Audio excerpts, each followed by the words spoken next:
ಕೈಗನ್ನಡಿ ಬರೆದು ಬಿಡೋಣ ಶುಭಾರಂಭದ ಶುಭ ನುಡಿ. ಬರೆದು ಬಿಡೋಣ ಶುಭಾರಂಭದ ಶುಭ ನುಡಿ.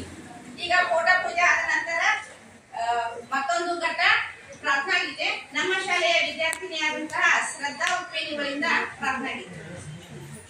ಶ್ರದ್ಧಾ ಉತ್ಪೇನಿ ಹಾಗೂ ಎಲ್ಲ ವಿದ್ಯಾರ್ಥಿಗಳು ವೇದಿಕೆ ಮತ್ತು ಪ್ರಾರ್ಥನಾ ಗೀತೆಯನ್ನು ಹಾಡಬೇಕಾಗಿ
ಅತಿಥಿ ಸತ್ಕಾರವೇ ನಮ್ಮ ಮೊದಲ ಆದ್ಯತೆ, ಅದಕ್ಕಾಗಿ ಸ್ವಾಗತದ ಮುನ್ನುಡಿಯ ಗೀತೆ.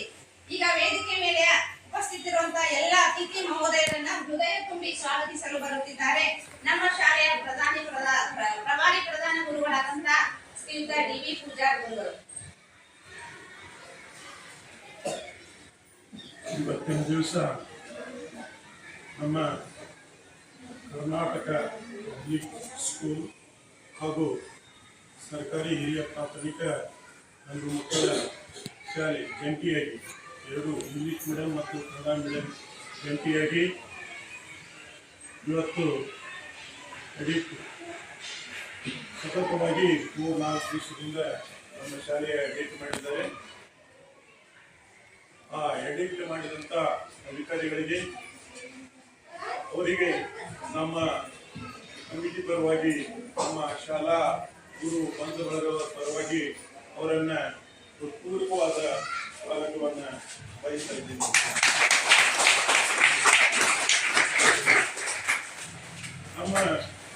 ನಮ್ಮ ಶಾಲೆಯ SDMC ಅಧ್ಯಕ್ಷರಾದಂಥ ಗಂಗಾಧರ ಲಕ್ಷ್ಮಿಯವರು ಬರ್ತಾ ಇದ್ದಾರೆ. ಅವರ ಅನುಪಸ್ಥಿತಿಯಲ್ಲಿ ಕೂಡ ಅವರನ್ನು ನಮ್ಮ ಶಾಲಾ ಪರವಾಗಿ ನಮ್ಮ ಕಮಿಟಿ ಪರವಾಗಿ ಅವರನ್ನು ಅದ್ಭುತವಾದ ಸ್ವಾಗತವನ್ನು.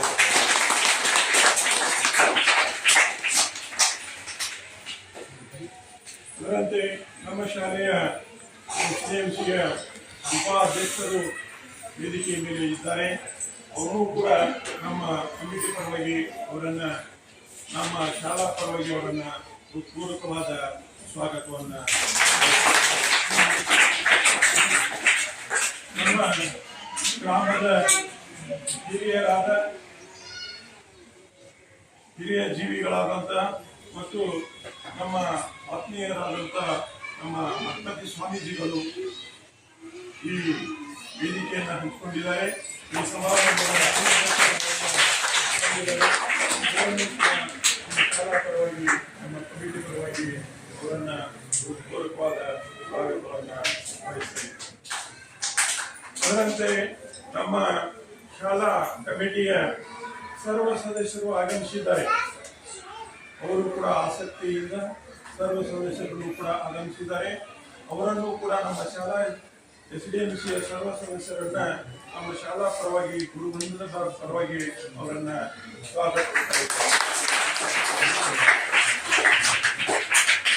ಅದರಂತೆ ಈ ಶಾಲೆಯಲ್ಲಿ ಕಲಿತಂತ ಮಕ್ಕಳ ಪಾಲಕರು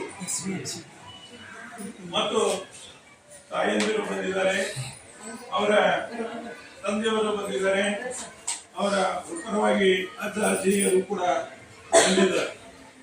ಅವ್ರನ್ನೂ ಕೂಡ ನಾನು ನಮ್ಮ ಶಾಲಾ ಪರವಾಗಿ, ನಮ್ಮ ಕಮಿಟಿ ಪರವಾಗಿ ಮತ್ತು ಕ್ರೆಡಿಟ್ ಪರವಾಗಿ ನಾನು ಅವರನ್ನ ಹೃತ್ಪೂರ್ವಕವಾದ ಸ್ವಾಗತವನ್ನು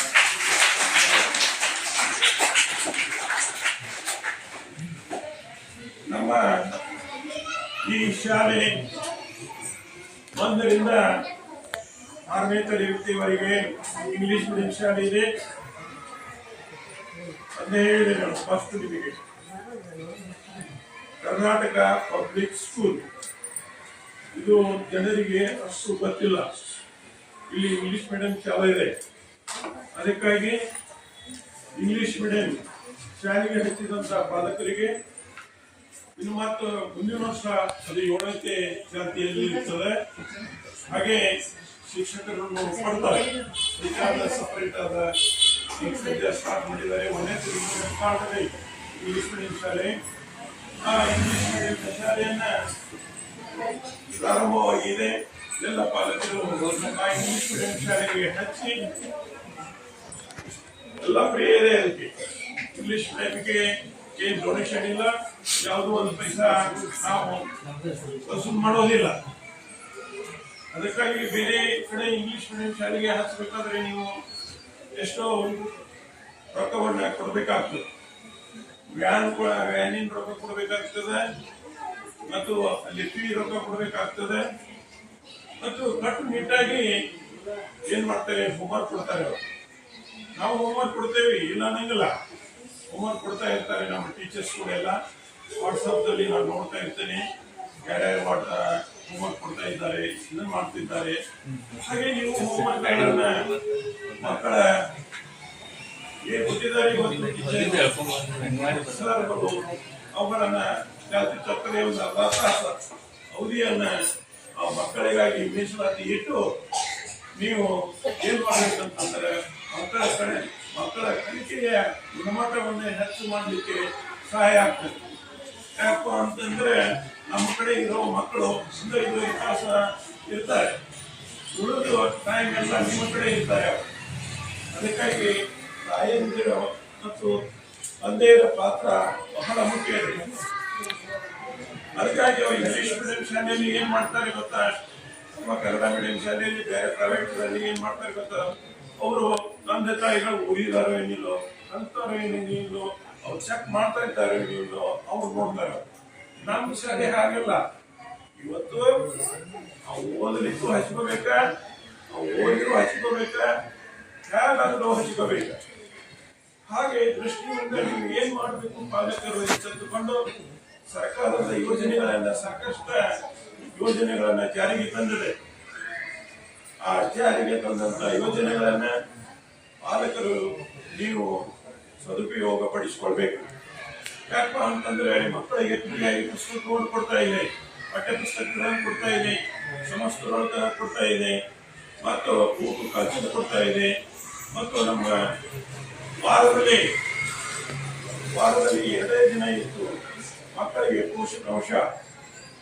ಒಮ್ಮೆ ಹತ್ತಿ ಕೊಡ್ಬೋದು, ಒಮ್ಮೆ ಬಾಳೆಹಣ್ಣು ಕೊಡ್ಬೋದು, ಒಮ್ಮೆ ಸಿನ ಚಟ್ನಿ ಕೊಡ್ಬೋದು. ಇಷ್ಟಿತ್ತು. ಈಗಿಲ್ಲ. ಅಜಿತ್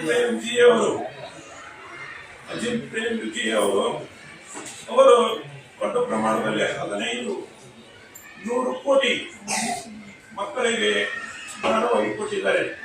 ಯಾಕಪ್ಪ ಅಂತಂದ್ರೆ ಯಾವಾಗಿಂದ ಸೋಮವಾರದಿಂದ ಹಿಡಿದು ಮತ್ತು ಶನಿವಾರ ಮಠ ಮಕ್ಕಳಿಗೆ ರಾಜ್ಯ ಸರ್ಕಾರದ್ದು 2, ಅವು ಅಜಿತ್ ಪ್ರೇಮ್ಜಿದ್ದು 4. ಅವರು ಕಂಪಲ್ಸರಿ ಕತ್ತಿ ಕೊಡ್ತಾ ಇದ್ದಾರೆ. ಅಜಿತ್ ಪ್ರೇಮ್ಜಿ ಈ ನಮ್ಮ ಶಾಲೆಗೆ ಅಷ್ಟೇ ಅಲ್ಲ, ಇಡೀ ಕರ್ನಾಟಕ ತುಂಬ ಎಲ್ಲ ಈ ಅಜಿತ್ ಪ್ರೇಮ್ಜಿ ಅವರ ದುಡ್ಡು ಬಿಡುಗಡೆ ಮಾಡಿದ್ದಾರೆ. ಅದು 2027ರವರೆಗೆ ಇರ್ತದೆ. ಸರ್ಕಾರ ಮತ್ತ ಅವಾಗ ಯೋಜನೆ ಬೇರೆದವ್ರನ್ನ ತಗೊಂಡು ಮಾಡಬಹುದು. ಮತ್ತು ಪ್ರೈವೇಟ್ ಶಾಲೆಯಲ್ಲಿ ಇವನ್ನೆಲ್ಲ ಕೊಡಂಗಿಲ್ಲ. ಯಾಕೆ ಪ್ರೈವೇಟ್ ಶಾಲೆಯಲ್ಲಿ ಹಾಸ್ತಾ ಇದ್ದಾರೆ ಪಾಲಕರು ಕ್ವಶನ್ ಮಾಡ್ತಾರೆ. ನಮ್ಮಲ್ಲಿ ಎಲ್ಲ ಶಿಕ್ಷಕರು ಶಿಕ್ಷಕಿಯರು ಎಲ್ಲ ಗ್ರಾಜ್ಯುಯೇಟ್ ಇದ್ದಾರೆ.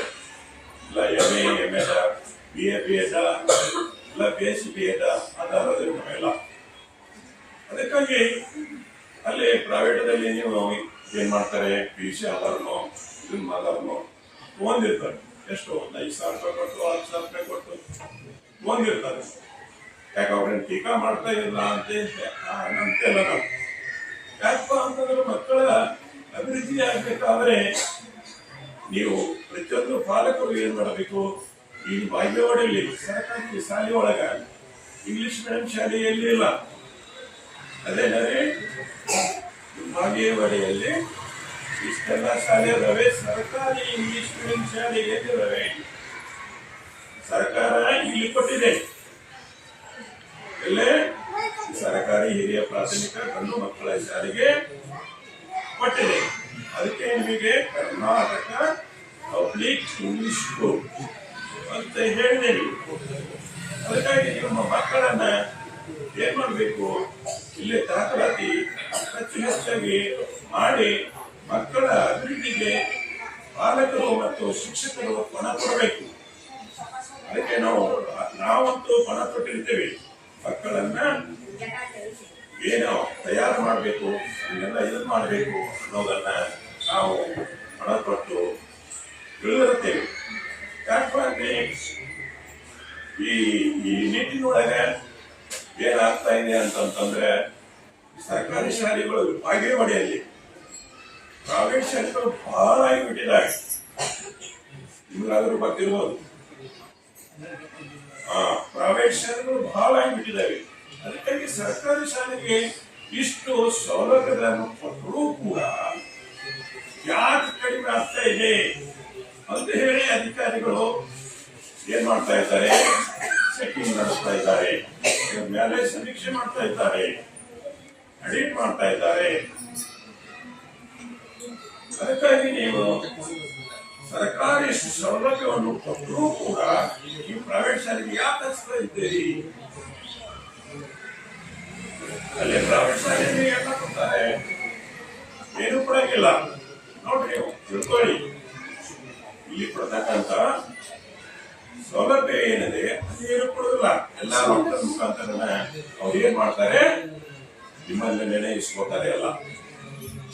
ಹಾಗಾಗಿ ನಮ್ಮ ಈ ಸರ್ಕಾರಿ ಶಾಲೆಗಳ ನಾವು ನೀವೆಲ್ಲ ಏನ್ ಮಾಡೋಣ, ಪ್ರಗತಿಯನ್ನು ಮಾಡೋಣ ಅಂತ ಹೇಳಿ ಮತ್ತು ಮತ್ತೊಮ್ಮೆ ನಮ್ಮ ಅಧಿಕಾರಿಗಳು ವಿಸಿಟ್ ಆಡಿಟ್ ಮಾಡಿದ್ದಾರೆ 3-4 ದಿವಸದಿಂದ. ಮತ್ತೊಮ್ಮೆ ಅವರಿಗೆ ಧನ್ಯವಾದಗಳನ್ನ ಹೇಳಬಯಸುತ್ತಾ ನನ್ನ ಒಂದೆರಡು ಮಾತುಗಳನ್ನ ಮುಗಿಸ್ತಾ ಇದ್ದೇನೆ. ಮತ್ತು ಇನ್ನೊಂದು ಏನಪ್ಪಾ ಅಂತಂದ್ರೆ, ನಿಮಗೆ ಈಗ ನಮ್ಮಲ್ಲಿ ಈಗ ಅಂಗನವಾಡಿ ಬಂದರೆ ಅಂಗನವಾಡಿ 2-3 ಅದಾವ. ಅಂಗನವಾಡಿ ಮೊದಲು ಇರಕ್ಕಿಲ್ಲ. ಈಗ ಇಂದು ಪಾಲಕರಿಗೆ ನಿಮ್ಗೆ ಗೊತ್ತಿರಬಹುದು, ಮೊದಲಿದ್ದ ಶಾಲೆ ಹೇಗಿತ್ತು, ಈಗ ಹೇಗಾಗಿದೆ ನೀವೇ ಕನ್ಫರ್ಮ್ ಮಾಡ್ಕೊಳ್ಳಿ. ಮೊದಲಿದ್ದ ಶಾಲೆ ಮೊದಲು ಇಲ್ಲೆಲ್ಲ ಏನಂತಿತ್ತು, ತುಂಬಿ ಹುಡುಕ್ತಾ ಇತ್ತು ಹುಡುಗರು. 25 ಮಂದಿ ಸ್ಟಾಫ್ ಇತ್ತು ನನಗೆ ಗೊತ್ತದೆ. ಅದಕ್ಕಾಗಿ ಈ ಮಕ್ಕಳ ಸಂಖ್ಯೆ ಕಡಿಮೆ ಆಗುವುದರಿಂದ ಏನಾಗ್ತದೆ, ಸರ್ಕಾರ ಏನ್ ಮಾಡ್ತದೆ, ಅನುಪಾತ ಇಟ್ಟಿರ್ತದೆ. ಆ ಮಕ್ಕಳ ಅನುಪಾತದ ಮೇಲೆ ಶಿಕ್ಷಕರು ಕೂಡ ಇಟ್ಟಿರ್ತಾರೆ. ಇಲ್ಲ ಅಂದ್ರೆ ಏನ್ ಮಾಡ್ತಾರೆ, ಹೆಚ್ಚುವರಿ ಮಾಡಿ ಬೇರೆ ಕಡೆ ಹಾಕ್ತಾರೆ.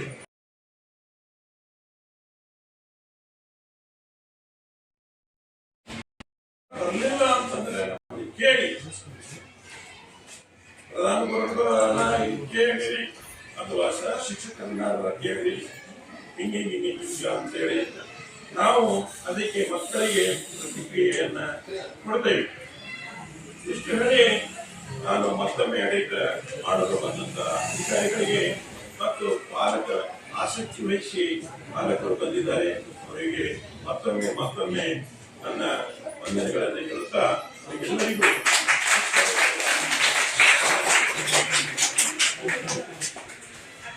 ಅತ್ಯಂತ ಸುದೀರ್ಘವಾಗಿ ತಮ್ಮೆಲ್ಲರನ್ನು ಮನಪೂರ್ವಕವಾಗಿ ಸ್ವಾಗತವನ್ನ ಕೋರಿದಂತಹ ನಮ್ಮ ಪ್ರಭಾರಿ ಪ್ರಧಾನ ಗುರುಗಳಾದಂತಹ ಡಿ.ವಿ. ಪೂಜಾರ್ ಸರ್ ಇವರಿಗೆ ಧನ್ಯವಾದಗಳನ್ನು ಅರ್ಪಿಸುತ್ತಾ ಈಗ ನಾಡ ದೇವಿಗೆ ಒಂದು ನಮನವನ್ನು ಸಲ್ಲಿಸುವಂತಹ ಕಾರ್ಯಕ್ರಮ.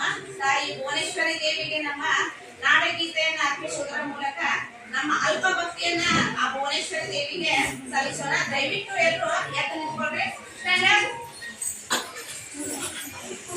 ಸಾವಧಾನ ಸ್ಥಿತಿಯೊಳಗೆ ನಿಂತ್ರಿ.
ನುಡಿ ನಮನವನ್ನ ಸಲ್ಲಿಸಿದಂತಹ ಪ್ರತಿಯೊಬ್ಬರಿಗೂ ಧನ್ಯವಾದಗಳು. ದಯವಿಟ್ಟು ಕೂತ್ಕೊಳ್ಳಿ.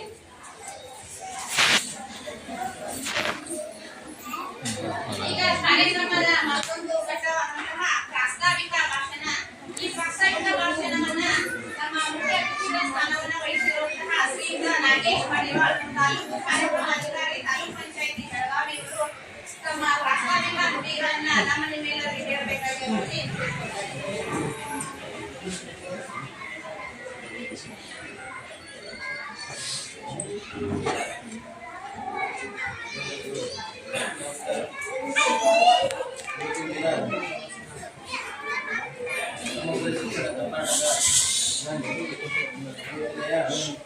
ಸರ್ಕಾರಿ ಹಿರಿಯ ಪ್ರಾಥಮಿಕ ಕನ್ನಡ ಶಾಲೆ ಜಿಲ್ಲೆ ಬಾಲಕರ ತಾಲೂಕು ಪಂಚಾಯತ್ ಬೆಳಗಾವಿ ವತಿಯಿಂದ ಮತ್ತು ಸಾಮಾಜಿಕ ಸಂಶೋಧನೆ ನಿರ್ದೇಶನಾಲಯ ಬೆಂಗಳೂರು ವತಿಯಿಂದ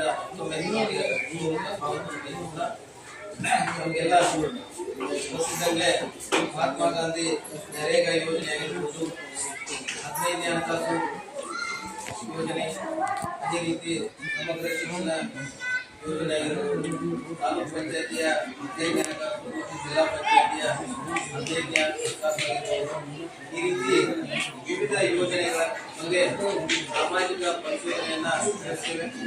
ಈ ಸಾಮಾಜಿಕ ಪರಿಶೋಧನೆಯ ಯಾಕಪ್ಪ ನಡೆಸ್ತೇವೆ ಅಂತ ಹೇಳಿದ್ರೆ, ಆಗಲೇ ಮುಖ್ಯ ಗುರುಗಳು ನಮಗೆ ತಿಳಿಸಿದ್ರು, ಯಾಕೆ ಶಿಕ್ಷಣದಲ್ಲಿ ಮಕ್ಕಳು ಕುಂಠಿತರಾಗ್ತಾ ಇದ್ದಾರೆ, ಸರ್ಕಾರಿ ಶಾಲೆಗಳಲ್ಲಿ ಯಾಕೆ ಮಕ್ಕಳ ಸಂಖ್ಯೆ ಕಡಿಮೆ ಆಗ್ತಾ ಇದೆ ಅನ್ನೋ ಬಗ್ಗೆ ನಾವು 4 ದಿನಗಳ ಕಾಲ ಇಲ್ಲಿ ಪರಿಶೀಲನೆ ಮಾಡಿ ಆನಂತರ ಸಭೆಯನ್ನ ಆಯೋಜಿಸಿದ್ದೇವೆ. ಈ ಸಭೆಯ ಮುಖ್ಯ ಉದ್ದೇಶ ಏನಪ್ಪಾ ಅಂತ ಹೇಳಿದ್ರೆ, ನಾವು 4 ದಿನಗಳ ಕಾಲದಲ್ಲಿ ಕಂಡುಕೊಳ್ಳದೇ ಇರುವಂತಹ ಕೆಲವು ಅಂಶಗಳಿರ್ತವೆ. ಅವು 4 ದಿನಗಳಲ್ಲಿ ಕಾಣದೇ ಇರಬಹುದು, ಅಥವಾ ನಾವು ಬಂದಾಗಲೇ ಅವು ಕಂಡಿರಬಹುದು. ಆ ರೀತಿಯಾದಂತಹ ವಿಷಯಗಳಿರ್ತವೆ. ಅವು ಧನಾತ್ಮಕ ಆಗಿರ್ಬೋದು ಅಥವಾ ಋಣಾತ್ಮಕ ಆಗಿರ್ಬೋದು. ಅವುಗಳ ಬಗ್ಗೆ ತಮ್ಮ ಮುಂದೆ ಚರ್ಚೆ ಮಾಡಿ ಮುಂದಿನ ದಿನಗಳಲ್ಲಿ ಈ ರೀತಿಯಾಗಿ ಆಗಬಹುದು, ಮುಂದಿನ ದಿನಗಳಲ್ಲಿ ಸುಧಾರಣೆ ಆಗುವ ನಿಟ್ಟಿನಲ್ಲಿ ನಾವೆಲ್ಲ ಕೈ ಜೋಡಿಸಿ ಮುಂದೆ ನಮ್ಮ ಮಕ್ಕಳ ಶಿಕ್ಷಣದಲ್ಲಿ ಉನ್ನತ ಶಿಕ್ಷಣವನ್ನ ನೀಡುವ ದೃಷ್ಟಿಯಿಂದ ಈ ಒಂದು ಪಾಲಕರ ಸಭೆಯನ್ನ ಆಯೋಜಿಸಿದ್ದೇವೆ. ಇದರ ಸಂಬಂಧಪಟ್ಟಂತೆ ಸಮಗ್ರ ಶಿಕ್ಷಣ ಕರ್ನಾಟಕ ಯೋಜನೆಯ ಮೂಲ ಉದ್ದೇಶನೇ ಏನಿದೆ ಅಂತ ಹೇಳಿದ್ರೆ, ಮಕ್ಕಳು ಹುಟ್ಟಿದ 3 ವರ್ಷ ನಂತರ ಅಂದ್ರೆ ಆ ಮಗು ಬಾಲವಾಡಿಗೆ ಇಂದ ಹಿಡ್ಕೊಂಡು 12ನೇ ತರಗತಿವರೆಗೆ ಆ ಮಗು ಕಲಿಯುವವರೆಗೆ ನನ್ನ ಸರ್ಕಾರ ಏನ್ ಮಾಡಿದೆ ಅಂತ ಹೇಳಿದ್ರೆ, ಉಚಿತ ಶಿಕ್ಷಣವನ್ನ ನೀಡಿದೆ.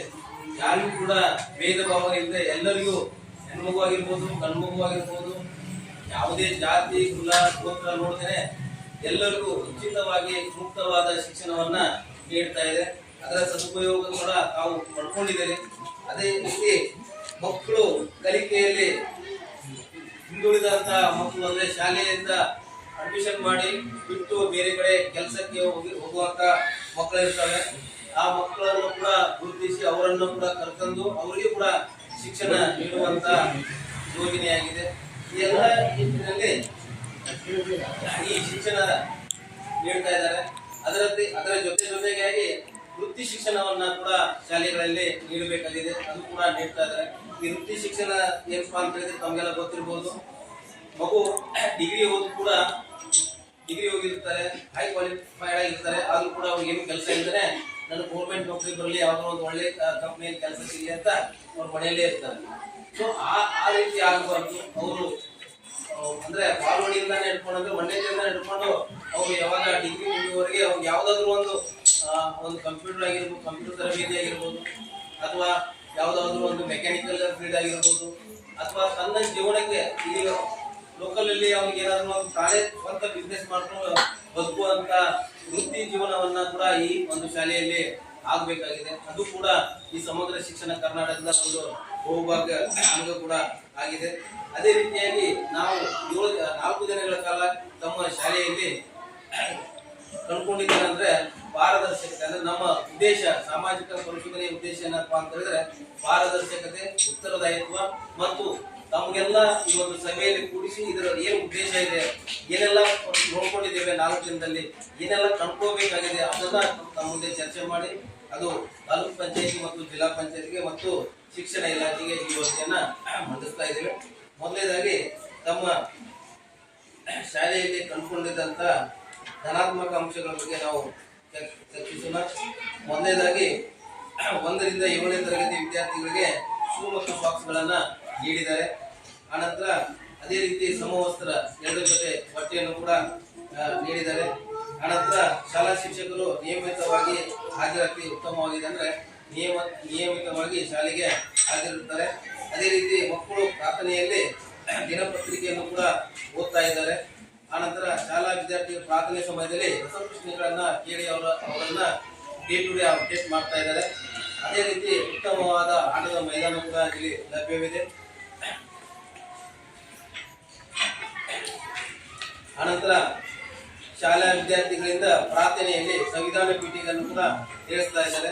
ಶಾಲಾ ಹಂತದಲ್ಲಿ ಸ್ಮಾರ್ಟ್ ಕ್ಲಾಸ್ ಕೂಡ ಲಭ್ಯವಿದೆ. ಎಲ್ಲ ಕೂಡ ಒಳ್ಳೆಯ ರೀತಿಯಿಂದ ನಮ್ಮ ಮಕ್ಕಳಿಗೆ ಶಿಕ್ಷಣವನ್ನ ನೀಡ್ತಾ ಇದ್ದಾರೆ. ಅದರ ಜೊತೆಗೆ ನಾವು ಕೂಡ 4 ದಿನದಲ್ಲಿ ಕಂಡುಕೊಂಡಿದ್ದು ಅಂಶಗಳು ಕೂಡ ಇದ್ದಾವೆ. ಅದರಲ್ಲಿ ಮೊದಲನೇದಾಗಿ ಮಕ್ಕಳು ಕನ್ನಡ ಮೀಡಿಯಂ ಮಕ್ಕಳು, ಅಂದ್ರೆ ಇದು Kannada medium first of all. ಆನಂತರ ಈಗ ಇಂಗ್ಲಿಷ್ ಮೀಡಿಯಂ ಕೂಡ ಕರ್ನಾಟಕ ಕೂಡ ಆಗಿದೆ. ಅದರ ಜೊತೆಗೆ 4 ಮತ್ತು 5 ಮತ್ತು 6, 7ನೇ ಒಂದು ಮಗು 1ನೇದಿಂದ ಹಿಡ್ಕೊಂಡು ಇಲ್ಲೇ ಕಲಿತು 1ನೇದಿಂದ ಹಿಡ್ಕೊಂಡು 7ನೇ ತರಗತಿವರೆಗೆ ಕಲಿತು ಕೂಡ ಬಹಳಷ್ಟು ಮಕ್ಕಳಿಗೆ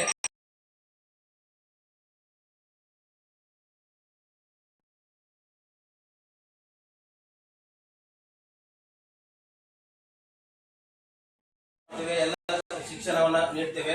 ಆದ್ರೂ ಇಲ್ಲಿ ಮಕ್ಕಳ ಸಂಖ್ಯೆ ಯಾಕೆ ಕುಂಠಿತವಾಗ್ತಾ ಇದೆ ಅಂತ ಒಂದು ಪ್ರಶ್ನೆ ಬಂತು.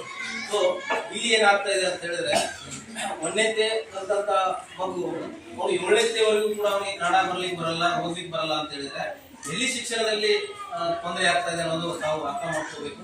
ಒಂದೇದು. ಎರಡನೇದು ಏನಾಗಿದೆ ಅಂದ್ರೆ 110 ಮಕ್ಕಳಿದ್ದಾರೆ ಅಲ್ಲ, 123 ಮಕ್ಕಳಿದ್ದಾರೆ.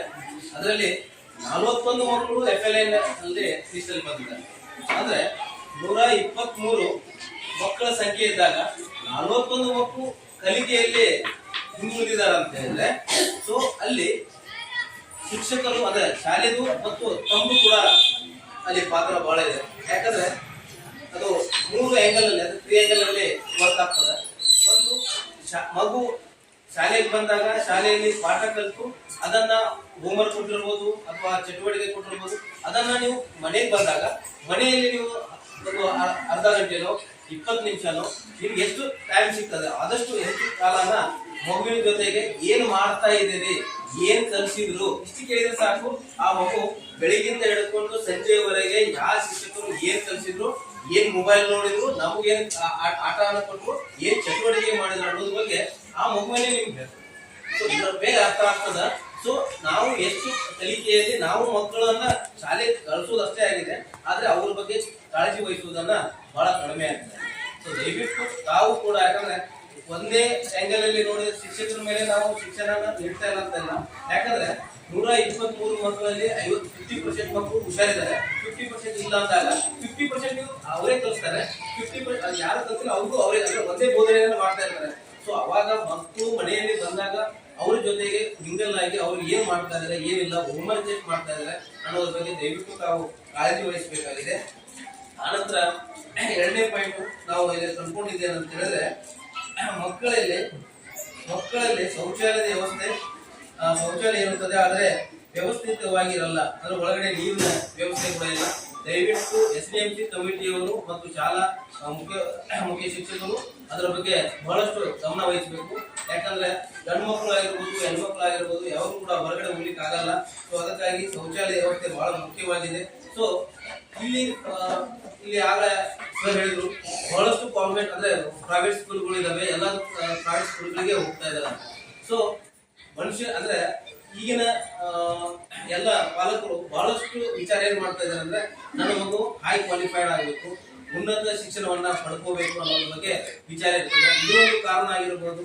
FLN ಇರುವಂತ ಮಕ್ಕಳಾಗಿರ್ಬೋದು, ಇಲ್ಲಿ ಇರುವಂತ ವ್ಯವಸ್ಥೆ ಇರ್ಬೋದು, ಆನಂತರ ಎಲ್ಲ ಬಂತು ಒಂದೇ ಕಾರಣ ಎಲ್ಲನೂ ಬರ್ತದೆ.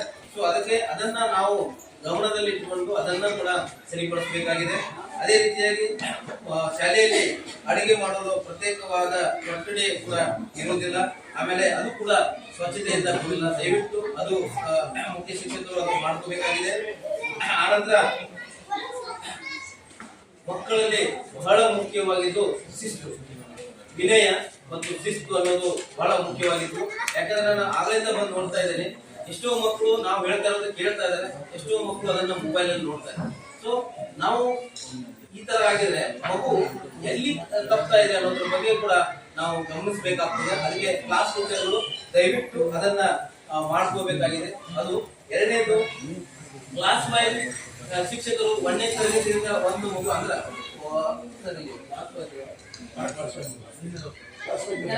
ಕ್ಲಾಸ್ 1ನೇ ಒಬ್ಬರು ಶಿಕ್ಷಕರು ಇದ್ರೆ ಅವ್ರು 7ನೇವರೆಗೂ ಅವರೇ ಇರ್ತಾರೆ. ಇಂಗ್ಲಿಷ್ ಮೀಡಿಯಂ 1, 2, 3 ಅಲ್ಲ, ಕನ್ನಡ ಮೀಡಿಯಂ ಅಷ್ಟೇ, ಇಂಗ್ಲಿಷ್ ಮೀಡಿಯಂ ಅಷ್ಟೇ. 1, 2, 3 ಒಂದೇ.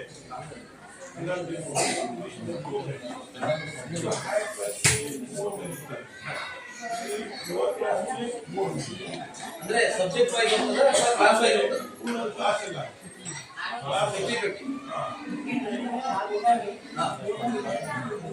ಅಲ್ಲ ಇರ್ಲಿ, ಕ್ಲಾಸ್ ವೈಸ್ ಹೋಗ್ತದೆ. ಅದೇ ಹೇಳ್ತಾ ಇರೋದು. ಯಾಕೆ ಈ ವಿಷಯ ಬಂತಂತ ಹೇಳಿದ್ರೆ, ಹೇಳ್ರಿ ಯಾಕೆ ಈ ವಿಷಯ ಬಂತಂತ ಹೇಳಿದ್ರೆ, 1ನೇತೆಯಲ್ಲಿ ಬಂದಂತ ಮಗು 1ನೇತೆಯಲ್ಲಿ ಒಂದು 10 ಮಕ್ಕಳು ಅಡ್ಮಿಷನ್ ಮಾಡಿದ್ರು, 10 ಮಕ್ಕಳು ಬಂದ್ರಂದ್ರೆ ಆ ಶಿಕ್ಷಕರ ಮೇಲೆ ಆ ಕ್ಲಾಸ್ ಹೋಗ್ತದೆ. ಒಂದ್ ವೇಳೆ ಆ ಶಿಕ್ಷಕರು ಅವ್ರಿಗೆ ಒಳ್ಳೆ ರೀತಿಯಾದ ಬೋಧನೆಯನ್ನು ಮಾಡ್ತಾ ಇದ್ರಂದ್ರೆ ಆ ಮಗು ಆಟೋಮೆಟಿಕ್ಲಿ 2ನೇ ಕೂಡ ಅದು ಒಳ್ಳೆಯದು. ಆ ಮಗುನೇ 7ನೇ ಟಾಪರ್ ಆಗಿರ್ತಾರೆ. ಅಂದ್ರೆ ನನ್ನ ಅರ್ಥ ಏನಂದ್ರೆ ಸಬ್ಜೆಕ್ಟ್ ವೈಸ್ ಹೋದ್ರೆ ಆ ವಿಷಯಗಳನ್ನ ಎಲ್ಲರೂ ಕೂಡ ಅಂದ್ರೆ ಮಗು ಒಂದೇ ಶಿಕ್ಷಕರು ಕೇಳಿ ಅವರು ಬೇಸರ ಆಗುವಂತದ್ದು ಚಾನ್ಸಸ್ ಇರ್ತವೆ. ಸೊ ಹಾಗಾಗಿ ಸಬ್ಜೆಕ್ಟ್ ವೈಸ್ ಚೇಂಜ್ ಆಗ್ತಾ ಇದ್ರೆ ಅದು ಇನ್ನೂ ಒಳ್ಳೆಯ ಶಿಕ್ಷಣವನ್ನ ಕೊಡ್ಲಿಕ್ಕೆ ಅನುವಾಗ್ತದೆ. ಎಕ್ಸಾಂಪಲ್ ಸೈನ್ಸ್ ಟೀಚರ್ ಸೈನ್ಸ್ ಹೇಳೋದು ಎಲ್ಲ ಸಬ್ಜೆಕ್ಟ್ಗೆ, ಇಂಗ್ಲಿಷ್ ಟೀಚರು ಇಂಗ್ಲಿಷ್ ಕನ್ನಡ ಈ ತರ ರೂಟಿಂಗ್ ಆಗಿದ್ರೆ ಅದು ಇನ್ನೂ ಒಳ್ಳೆಯ ಶಿಕ್ಷಣ ಆಗ್ತದೆ ಅಂತ ನಾನು ಭಾವಿಸಿದ್ದೇನೆ. ತಮ್ಮ ಅಭಿಪ್ರಾಯ ನೀವು ಆಮೇಲೆ ಹೇಳ್ಬೋದು. ಅದೊಂದು. ಆನಂತರ ಇಲ್ಲಿ ಶಾಲಾ ಹಂತದಲ್ಲಿ ಕನ್ನಡ ಮಾಧ್ಯಮ ಮತ್ತು ಇಂಗ್ಲಿಷ್ ಮಾಧ್ಯಮ ಒಂದೇ ಕೊಠಡಿಯಲ್ಲಿ ಇದೆ ಮತ್ತು ಒಂದೇ ಕೊಠಡಿಯಲ್ಲಿ ಶಿಕ್ಷಣವನ್ನ ನೀಡ್ತಾ ಇದ್ದಾರೆ. ಆನಂತರ ಆಟದ ಶಾಲೆಯ ಆವರಣ ಕಾಂಪೌಂಡ್ ಕೂಡ ಅಳವಡಿಸಬೇಕಾಗಿದೆ. ಆನಂತರ ಶಾಲಾ ಹಂತದಲ್ಲಿ ಶುದ್ಧ ಕುಡಿಯುವ ನೀರಿನ ಫಿಲ್ಟರ್ ವ್ಯವಸ್ಥೆ ಆಗಬೇಕಾಗಿದೆ. ಆನಂತರ ಶಾಲಾ ಮಕ್ಕಳು ಊಟದ ಮೊದಲು ಪ್ರಾರ್ಥನೆ ಗೀತೆ ಹೇಳಿ ಅನ್ನೋದು ಒಂದು ರೂಢಿ ಮಾಡಬೇಕಾಗಿದೆ. ಆನಂತರ ಶಾಲೆಯಲ್ಲಿ ಮಧ್ಯಾಹ್ನ ಬಿಸಿ ಊಟ ಕೆಲವೊಂದು ಮಕ್ಕಳು ಸೇವನೆ ಮಾಡ್ತಾರೆ. ಆದರೆ ಮಕ್ಕಳು ಮನೆಯಿಂದ ರೊಟ್ಟಿ ಚಪಾತಿ ಭಾಜಿ ತರುವುದರಿಂದ ಅನ್ನ ಸಾಂಬಾರು ಕಡಿಮೆ ಪ್ರಮಾಣದಲ್ಲಿ ಸೇವನೆ ಮಾಡ್ತಾರೆ. ನೋಡಿ, ಆಗಲೇ ಮುಖ್ಯ ಶಿಕ್ಷಕರು ಹೇಳಿದರು, ವಾರದಲ್ಲಿ ಮತ್ತು 2 ದಿನ ಮೊಟ್ಟೆ ಕೊಡ್ತಾ ಇದ್ರು, ಮೊಟ್ಟೆ ಚಟ್ನಿ ಚಪಾತಿ ಕೊಡ್ತಾ ಇದ್ರು, ಬಾಳೆಹಣ್ಣು ಕೊಡ್ತಾ ಇದ್ರು. ಈಗ ವಾರದ 5 ದಿನ ಅಲ್ಲ 6 ದಿನ ಕೂಡ ಮೊಟ್ಟೆ ಕೊಡ್ತಾ ಇದ್ದಾರೆ.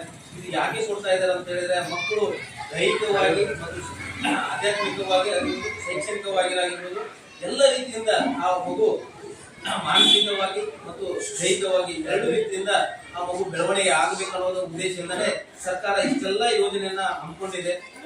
ಶಿಕ್ಷಣ, ಮಧ್ಯಾಹ್ನ ಉಪಹಾರ ಎಲ್ಲವೂ ಕೂಡ ಅದು ವ್ಯವಸ್ಥಿತವಾಗಿ ಆಗಬೇಕಾಗಿದೆ. ಆದ್ರೂ ಕೂಡ ತಾವು ಏನು ಮಾಡ್ತಾರೆ, ಪಾಲಕರು ರೊಟ್ಟಿನೋ ಅಥವಾ ಚಪಾತಿಯನ್ನ ಮಗುವ ಡಬ್ಬಿಯಲ್ಲಿ ಕೊಟ್ಟು ಕಳಿಸ್ತಾ ಇದ್ರೆ ಅದರಿಂದ ಏನಾಗ್ತದ ಅಂತ ಹೇಳಿದ್ರೆ ಮಗು ಊಟ ಅಂತೂ ಮಾಡ್ತದ. ಆದ್ರೆ ಇಲ್ಲಿ ಸರ್ಕಾರದಿಂದ ಬರುವಂತ ಅಕ್ಕಿ ಗೋಧಿ ಬೇಳೆ ಏನೇ ಇರ್ಬೋದು ಅದು ಅಂದ್ರೆ ವೇಸ್ಟ್ ಆಗ್ತಾ ಇದೆ. ಅಂದ್ರೆ ಮಕ್ಕಳು ಬಂದಿದೆ ಅಂದ್ಮೇಲೆ ಅವ್ರು ಅಡಿಗೆ ಮಾಡ್ಲೇಬೇಕು, ಅಡಿಗೆ ಮಾಡ್ತಾರೆ, ಮಾಡಿದ್ದನ್ನ ಉಳಿದಿದ್ದನ್ನ ಏನ್ ಮಾಡ್ಬೇಕು, ಮತ್ತದು ಯಾವ್ದಾದ್ರು ಗಟರಿಗೆ ಅಥವಾ ಏನಾದ್ರು ಹಾಕ್ಬೇಕು. ಒಂದು ವೇಳೆ ಅವ್ರು ಮಾಡ್ಲಿಲ್ಲ ಅಂತ ಹೇಳಿ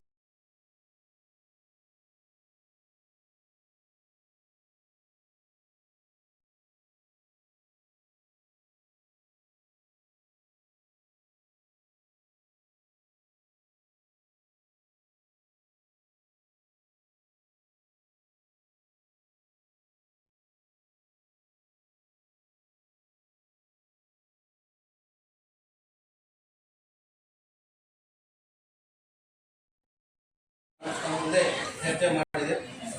ತದನಂತರ 2022 ಮತ್ತು 23ನೇ ಸಾಲಿನಲ್ಲಿ ತಮ್ಮ ಶಾಲೆಗೆ ಬಂದಂತ ಅನುದಾನದ ಬಗ್ಗೆ ನಾನು ಚರ್ಚೆ ಮಾಡ್ತೇವೆ. ಮೊದಲನೇದಾಗಿ ತಮ್ಮ ಶಾಲೆಯಲ್ಲಿ 99,040 ರೂಪಾಯಿ ಆರಂಭಿಕ ಶುಲ್ಕ ಇತ್ತು. ಅದರಲ್ಲಿ ಶಾಲಾ ಅನುದಾನ 7,500 ರೂಪಾಯಿ ಜಮೆ ಆಗಿದೆ. ಶೂ ಸಾಕ್ಸ್ ಅನುದಾನ 45,895, ಕುಡಿಯುವ ನೀರಿನ ಅನುದಾನ 8,050, ಬ್ಯಾಂಕ್ ಬಡ್ಡಿ 3,810, ಕುಡಿಯುವ ನೀರಿನ ಅನುದಾನ 1350, ಶೌಚಾಲಯ ಅನುದಾನ 4,000. ಈ ರೀತಿಯಾಗಿ ಒಟ್ಟು 1,69,645 ರೂಪಾಯಿಯಲ್ಲಿ ಅಲ್ಲಿ 1,28,050 ರೂಪಾಯಿ ಬಳಕೆಯಾಗಿದೆ. ಅದರಲ್ಲಿ ಮೊದಲನೇದು ಶಾಲಾ ಅನುದಾನ 7,500 ರೂಪಾಯಿ ಖರ್ಚಾಗಿದೆ. ಅದಕ್ಕೆ ಸಂಬಂಧಪಟ್ಟಂತೆ ವೋಚರ್ ಸೋಷಿಯಾಲಿಟಿ ಕೊಡಬೇಕಾಗಿತ್ತು, ಅದು ನೀಡಿಲ್ಲ. ಆನಂತರ ಶೂ ಸಾಕ್ಸ್ ಅನುದಾನ 45,895 ರೂಪಾಯಿ ಆಗಿದೆ. ಅದಕ್ಕೆ ಸಂಬಂಧಪಟ್ಟಂತೆ 3 ಕೊಟೇಶನ್ ನಡೆಸಿಕೊಡ್ಬೇಕು. ಅಂದ್ರೆ ಯಾವುದೇ ಒಂದು ವಸ್ತುವನ್ನ ಖರೀದಿ ಮಾಡಬೇಕಾದ್ರೆ 10,000ಕ್ಕಿಂತ ಮೇಲ್ಗಡೆ ಖರೀದಿ ಮಾಡಬೇಕಾದ್ರೆ ಅವಾಗ ಕೊಟೇಶನ್ ಮಾಡ್ತಾರೆ. ಕೊಟೇಶನ್ ಅಂದ್ರೆ ಯಾರು ನಮಗೆ ಕಡಿಮೆ ದರದಲ್ಲಿ ಸಾಮಗ್ರಿಯನ್ನು ಕೊಡ್ತಾರೋ ಆ ಸಾಮಗ್ರಿಯನ್ನು ನಾವು ಪಡ್ಕೋಬೇಕಾಗ್ತದೆ. ಅದು SDMC ಕಮಿಟಿಯವರು ಕಮಿಟಿ ಮಾಡಿ ಅದರಲ್ಲಿ ಯಾರು 3 ಅಂಗಡಿಗಳಿಂದ ಕೊಟೇಶನ್ ತಂದು ಅದರಿಗೆ ಯಾರು ಕಡಿಮೆ ದರದಲ್ಲಿ ಅವರು ನೀಡ್ತಾರೋ ಅವರಿಗೆ ನಾವು ವರ್ಕ್ ಆರ್ಡರ್ನ ಕೊಟ್ಟು ಅವುಗಳಿಂದ ಪಡ್ಕೋಬೇಕಾಗ್ತದೆ. ಅದಕ್ಕೆ ಸಂಬಂಧಪಟ್ಟಂತೆ ಕೊಟೇಶನ್ಗಳನ್ನ ಹಾಜರುಪಡಿಸಿರಲ್ಲ. ಆನಂತರ ಕುಡಿಯುವ ನೀರು ಮತ್ತು ಶೌಚಾಲಯಕ್ಕೆ ಸಂಬಂಧಿಸಿದಂತೆ 9,400 ರೂಪಾಯಿಯನ್ನ ಖರ್ಚಾಗಿದೆ. ಆನಂತರ ಕುಡಿಯುವ ನೀರು ಮತ್ತು ನೈರ್ಮಲ್ಯಕ್ಕೆ 4,000 ರೂಪಾಯಿ ಖರ್ಚಾಗಿದೆ. ಇದು 22-23ರಲ್ಲಿ. ಆನಂತರ 23 ಮತ್ತು 24ರಲ್ಲಿ ಆರಂಭಿಕ ಶುಲ್ಕ 1,27,061 ರೂಪಾಯಿ ಇತ್ತು. ಶೂ ಸಾಕ್ಸ್ ಅನುದಾನ 43,450 ರೂಪಾಯಿ ಬಂದು ಶಾಲಾ ಅನುದಾನ 35,000 ರೂಪಾಯಿ ಬಂದಿದೆ. ಬ್ಯಾಂಕ್ ಬಡ್ಡಿ 22,649, ಇತರೆ ಅನುದಾನ 2,450, ಕುಡಿಯುವ ನೀರು ಮತ್ತು ನೈರ್ಮಲ್ಯಕ್ಕೆ 17,604, ಒಟ್ಟಾರೆ 2,39,017 ರೂಪಾಯಿ ಬಂದಿದ್ದು ಅದರಲ್ಲಿ ಶಾಲಾ ಅನುದಾನದ ವೆಚ್ಚ 25,000 ರೂಪಾಯಿ ಖರ್ಚಾಗಿದೆ. ಅದಕ್ಕೆ ಸಂಬಂಧಪಟ್ಟಂತೆ ಬಿಲ್ಗಳನ್ನ ಸಾಮಾಜಿಕ ಪೋಷಕರಿಗೆ ನೀಡಿಲ್ಲ. ಆನಂತರ ಶೌಚಾಲಯ ವ್ಯವಸ್ಥೆ, ಶೌಚಾಲಯ ಸ್ವಚ್ಛತೆಗಾಗಿ 2,000 ರೂಪಾಯಿ ಖರ್ಚಾಗಿದೆ ಮತ್ತು 62,715 ರೂಪಾಯಿ ಈ ಒಂದು 23-24 ಸಾಲಿನಲ್ಲಿ ಖರ್ಚಾಗಿದೆ. ಅದರಲ್ಲಿ 2024 ಮತ್ತು 25 ಸಾಲಿನಲ್ಲಿ ಆರಂಭಿಕ ಶುಲ್ಕ 1,25,504, ಅದರಲ್ಲಿ ಶಾಲಾ ಅನುದಾನ 37,500 ರೂಪಾಯಿ ಬಂದಿದ್ದು, CWS ಮಕ್ಕಳ ಅನುದಾನ 6,039, SDMC ತರಬೇತಿ ಅನುದಾನ 500, ದಿವ್ಯಾಂಗಜನ ಬ್ಯಾನರ್ಗಳಿಗೆ 500, ಶೂ ಸಾಕ್ಸ್ ಅನುದಾನ 37,310, ಬ್ಯಾಂಕ್ ಬಡ್ಡಿ 33,084, ಗ್ರಂಥಾಲಯ ಅನುದಾನ 6,500, ಇತರೆ ಅನುದಾನ ಜಮಾ ಆಗಿದ್ದು 3,118 ಮತ್ತು UDS ಅನುದಾನ 1,550, ಒಟ್ಟಾರೆ 2,31,607 ರೂಪಾಯಿ ಜಮೆ ಆಗಿದೆ. ಅದರಲ್ಲಿ ಶಾಲಾ ಅನುದಾನ 37,500 ರೂಪಾಯಿ ಖರ್ಚಾಗಿದೆ. ಶೂ ಸಾಕ್ಸ್ ಅನುದಾನ 35,095 ರೂಪಾಯಿ ಖರ್ಚಾಗಿದೆ. UDS ಅನುದಾನ 1,550, ಒಟ್ಟಾರೆ 74,145 ರೂಪಾಯಿ ಖರ್ಚಾಗಿದೆ. 1,55,446 ರೂಪಾಯಿ ಇಲ್ಲಿವರೆಗೆ ಉಳಿತಾಯ ಆಗಿದೆ. ಈ ಒಂದು ಶಾಲೆಯ ಅನುದಾನದ ಬಗ್ಗೆ ಮತ್ತು ಶಾಲೆಯಲ್ಲಿ ಕಂಡುಕೊಂಡಂತ ಧನಾತ್ಮಕ ಅಂಶ ಇತ್ತು, ಋಣಾತ್ಮಕ ಅಂಶಗಳ ಬಗ್ಗೆ ತಮ್ಮ ಮುಂದೆ ವರದಿ ವಾಚನ ಮಾಡಲಿಕ್ಕೆ ಮತ್ತು ಪ್ರಾಸ್ತಾವಿಕವಾಗಿ ಮಾತಾಡಲಿಕ್ಕೆ ಅವಕಾಶ ಮಾಡಿಕೊಟ್ಟಂತ ತಮ್ಮೆಲ್ಲರಿಗೂ ವಂದಿಸುತ್ತಾ ನನ್ನ ವರದಿ ವಾಚನವನ್ನು ಇಲ್ಲಿ ಮುಗಿಸ್ತಾ ಇದ್ದೀನಿ.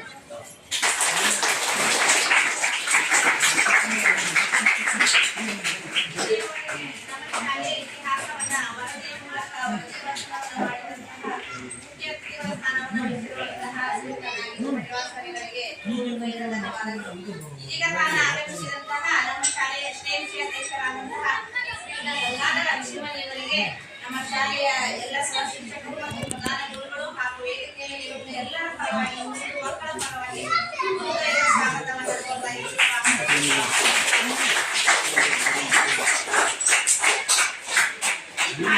ಅತ್ಯಂತ ಮುಖ್ಯವಾದ ಪಾಲಕ ಪೋಷಕರ ಚರ್ಚೆ ಅನಿಸಿಕೆ. ನಿಮ್ಮ ಪಾಲಕರು ನಿಮ್ಮ ಅನಿಸಿಕೆಗಳನ್ನ ದಯವಿಟ್ಟು ಇಲ್ಲಿ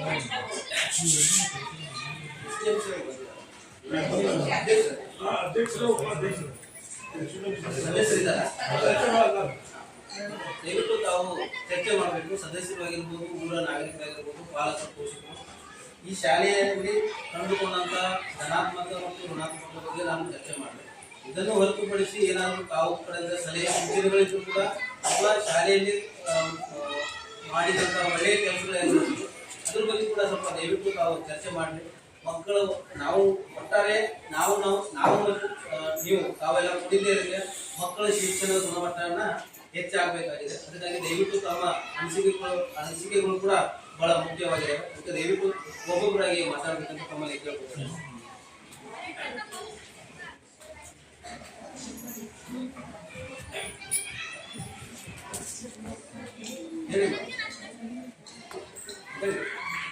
ಹೇಳಿದ್ರೆ ಗೊತ್ತಾಗುತ್ತೆ. ಇಲ್ಲಿ ಯಾರ ಬಗ್ಗೆ ಏನಿಲ್ಲ,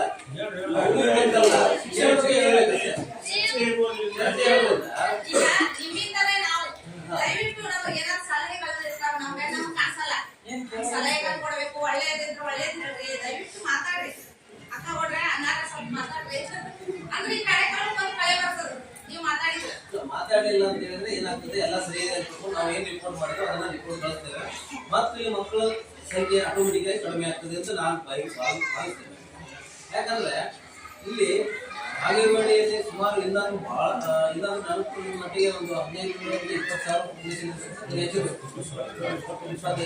ಅದ್ರಲ್ಲಿ ಇಲ್ಲಾಂದ್ರೆ ಒಂದು ಮಕ್ಕಳ ಸಂಖ್ಯೆನೇ ಇರಬೇಕು, ಒಂದು 10,000 ಹೆಚ್ಚಿರ್ಬೇಕಲ್ಲ. 10,000 ನಮ್ಮಲ್ಲಿ ಕನ್ನಡ ಮೀಡಿಯಂ ಇಲ್ಲಿ ಒಂದು 100 ಮಕ್ಕಳು ಬರಲ್ಲ ಅಂದ್ರೆ ಎಲ್ಲಿ ಒಂದ್ ಕಡೆ ಫೋನ್ ಆಗ್ತಾ ಇದೆ ಅಂತ ಒಂದು ಶಿಕ್ಷಣದಲ್ಲಿ ಇಲ್ಲ ಅವ್ರಿಗೆ ಕಮ್ಯುನಿಕೇಶನ್ ಗ್ಯಾಪ್ ಆಗಿರೋದು ಅವ್ರಿಗೆ. ಯಾಕಂದ್ರೆ ಜನರಿಗೆ ಏನಾಗಿದೆ ಅಂದ್ರೆ ಗೌರ್ಮೆಂಟ್ ದಪ್ಪ ಈ ತರ ಅಂತ ಆಗೋದು. ಗೌರ್ಮೆಂಟ್ ಅಂದ್ರೆ ಶಿಕ್ಷಣ ಕೊಡ್ತಾರೆ ಆದ್ರೆ ನಿಜವಾಗ್ಲೂ ಗೊತ್ತಿರಬೇಕು ವೆಲ್ ಕ್ವಾಲಿಫೈಡ್ ಶಿಕ್ಷಕರು ಇರೋದೇ ಗೌರ್ಮೆಂಟ್ ಯಾವುದೇ ಗೌರ್ಮೆಂಟ್ ಸೆಕ್ಟರ್ ಅಲ್ಲಿ. ಯಾಕಂದ್ರೆ 1000ಕ್ಕೆ ಒಬ್ಬರು ಶಿಕ್ಷಕರ ಆಯ್ಕೆ ಆಗ್ತಾರೆ, 1000 ಮಂದಿ ಎಕ್ಸಾಮ್ ಮಾಡಿದ್ರೆ 2 ಶಿಕ್ಷಕರು ಆಯ್ಕೆ ಆಗ್ತಾರೆ. ಹಾಗಾಗಿ ದಯವಿಟ್ಟು ನಮ್ಮ ಅಮೂಲ್ಯವಾದ ಸಮಯವನ್ನು ಬಂದಿದ್ದಾರೆ, ಇದೇ ಸದುಪಯೋಗ ತಾವು ಪಡ್ಕೊಳ್ರಿ. ನಿಮ್ಮ ನನ್ನ ಕಡೆಯಿಂದ ಏನಾದ್ರು ಬೈಬೇಕಾದ್ರೆ ಏನಾದ್ರು ಮಿಸ್ಟೇಕ್ ಆಗಿದ್ರು ಕೂಡ ತಾವು ಹೇಳ್ಬೋದು.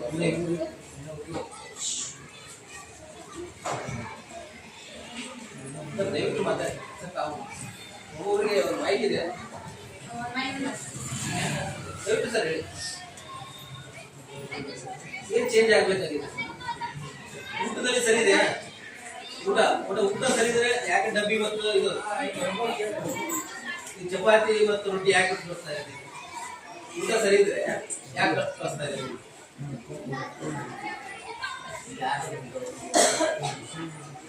ಊಟ ಬರ್ಬಾರ್ದಿತ್ತಲ್ಲ ಯಾಕೆ ಡಬ್ಬಿ ತಗೊಂಡ್ಬರ್ತಾರೆ?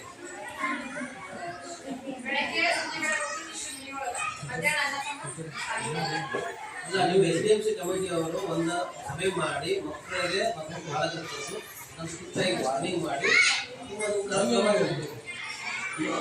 ಇಷ್ಟೆಲ್ಲ ಫೋನ್ ಆಗ್ತಾ ಅದಕ್ಕೆ ಯಾರು ಜವಾಬ್ದಾರಿ ಆಗ್ತದೆ? ಈಗ ನಾವು ಹೇಳೋದಂತಂದ್ರೆ ಈಗ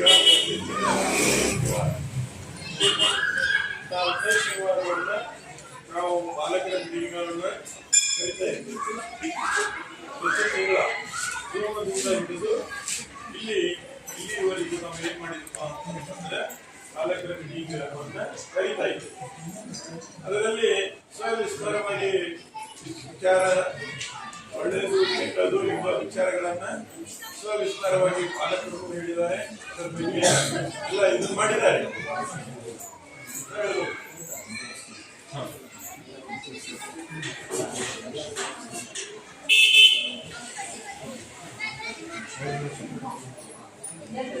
ದಯವಿಟ್ಟು ಸ್ವಲ್ಪ ಮಾತಾಡ್ರಿ.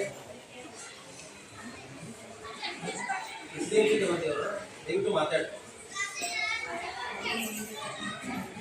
ಈಗ ಒಂದು ವಿಷಯನ ನಾನು ಹೇಳಿದೆ, ಶೌಚಾಲಯಕ್ಕೆ ನೀರಿನ ವ್ಯವಸ್ಥೆ ಇಲ್ಲ. ಅದಲ್ಲ 37,024-25 ಯಾಕೆ ಮಾಡಲಿಲ್ಲ? ನೀವು ಯಾರು ಮಾತಾಡ್ತಾ ಇಲ್ಲ ಮೇಡಮ್, ನಾನೇ ಮಾತಾಡ್ತಿದ್ದೇನೆ. ಮಾತಾಡ್ರಿ ದಯವಿಟ್ಟು, ಹೆಣ್ಮಕ್ಳು ಮಾತಾಡ್ರಿ. ಅದು ಈಗ ಹೇಳಿದ್ರಲ್ಲ ಅವಾಗ ಕಮಿಟಿ ಬೇರೆ ಕಮಿಟಿ ಪ್ರಶ್ನೆ ಬರಲ್ಲ. ಇಲ್ಲಿ ನಮಗೆ ದುಡ್ಡು ಖರ್ಚಾಗಿದೆ ಅಂದ್ರೆ ಅಲ್ಲಿ ಯಾಕೆ ಆಗಿಲ್ಲ?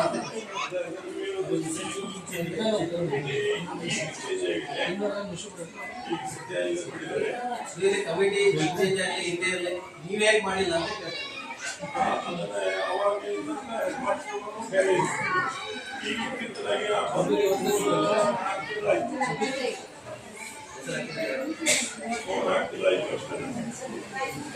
ಶಿಕ್ಷಕರೇ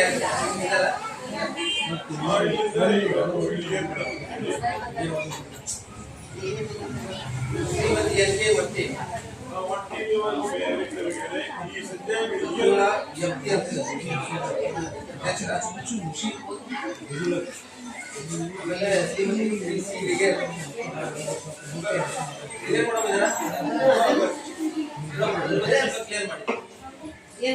ಆಮೇಲೆ SDMC ಗಂಗಾಧರ್ ಸಿ ಅಕ್ಷಿಮಲ್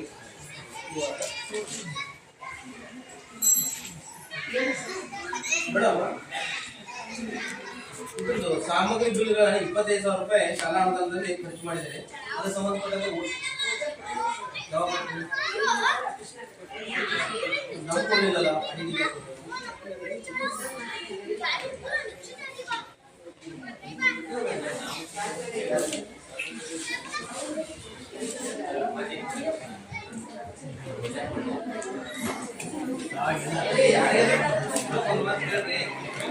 ಕೇಳಿ ನಿಮ್ಗನ್ನು ಕೇಳಿ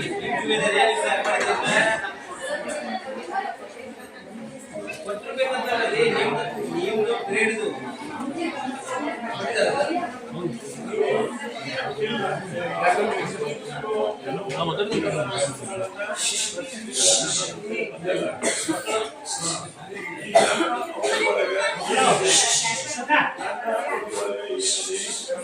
ಶಿಕ್ಷಕರ ಹುದ್ದೆಗಳಿಗೆ ಏನಿದೆ ಅವುಗಳನ್ನೆಲ್ಲ ಡಾಕ್ಯುಮೆಂಟ್ ಎಲ್ಲ ಡಾಕ್ಯುಮೆಂಟ್ ಎಲ್ಲ ಸರಿ ಇದೆ. ಬೇಕಾದ ಪ್ರಶ್ನೆಗಳನ್ನ ನಾವು ಈ ಒಳಗೆ ಕೇಳಿ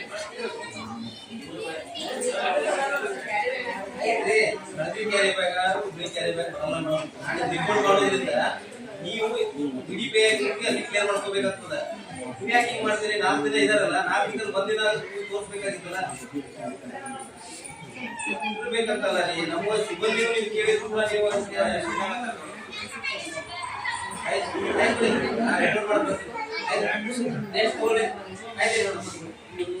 ನೆಕ್ಸ್ಟ್ ಹೇಳಿ ಮೇಡಮ್, ಏನಾದ್ರು ಚರ್ಚೆ ಮಾಡಿ ಹೇಳಿ ಸರ್, ಪ್ಲೀಸ್ ಹೇಳಿ.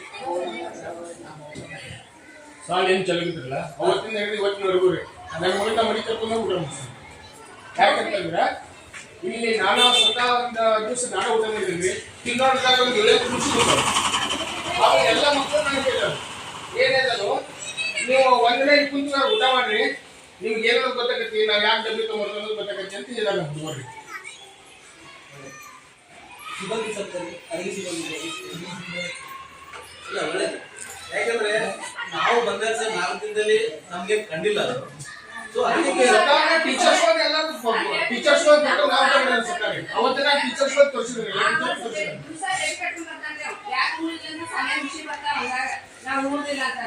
ಇಲ್ಲೇ 1ರಿಂದ 6 ವರ್ಷ ಆಗ್ಲತ್ತಿರಂಗ 1 ವರ್ಷ ಡಬ್ಬಿ ಕೇಳ್ಬೇಕಾದ್ರು ಅಡಿಗೆ ಇಡಾಕ್ತೀರ ಅವ್ರ ಸಲ ಅಂತಾರೆ. ಮತ್ತೆ ಮನೆ ಸಲ ಯಾಕೆ ನೋಡಿಲ್ಲ, ಮನೆಗೆ ಯಾಕೆ ಬರ್ತೀರಿ, ಬರೇ ರುಚಿ ಬರ್ತಾವ ಅಂತ ಅದೇ ನಾವು ಯಾಕೆ ಹೇಳಿದ್ವು ಅಂತಂದ್ರೆ 4 ದಿನ ಬಂದೇವ್ ಸರ್, 4 ದಿನದಲ್ಲಿ ನಾವು ಬಂದೇವಂತ ಇರ್ಬೋದು, ಗೊತ್ತಿಲ್ಲ. ಬಟ್ ನಾವು ಇದ್ದಾಗ ಏನಿದೆ ಅಂತ ಕೇಳ್ತಾರೆ. ಆಗಲ್ಲ ಒಂದ್ಸಲ ಕಂಟ್ರಾಕ್ಸಿದ್ದು ಅಂದ್ರೆ ನೆಕ್ಸ್ಟ್ ಊಟ ಮಾಡಲ್ಲ ಆಯ್ತು. ಅದನ್ನ ರಿಪೋರ್ಟ್ ಹಾಕ್ತೀವಿ. ಓಕೆ ನೆಕ್ಸ್ಟ್ ಹೇಳಿ. ಒಂದು ನಿಮಿಷ ಅವ್ರು ಮೇಡಮ್ ಹೇಳಿದ್ರಲ್ಲ, ಅದೇ ಊಟವನ್ನು ನಾವು ಮಾಡ್ತೀವಿ. ಅದೇ ಊಟ ದಿವಸ ಊಟ ಮಾಡ್ತೀವಿ. ಮಕ್ಕಳಿಗೆ ಬೇರೆ ಅಡಿಗೆ ಮಾಡೋದಿಲ್ಲ, ಮಾಡ್ತೀವಿನೋ ನಿಮಗೆ ಏನು ಅಡಿಗೆ ಮಾಡಿರ್ತೇವೆ ಅದನ್ನು ನಾನು ಊಟ ಮಾಡ್ತೀನಿ. ಮಾಡ್ತೀನಿ ಇಲ್ಲ ಆಫೀಸ್ನಾಗ ಎಲ್ಲ ಸ್ಟಾಫ್ ಎಲ್ಲ ಊಟ ಮಾಡ್ತಾರಿಲ್ಲ, ಅದನ್ನ ಕೇಳಿ. ನಿಮ್ಮ ಯಾರು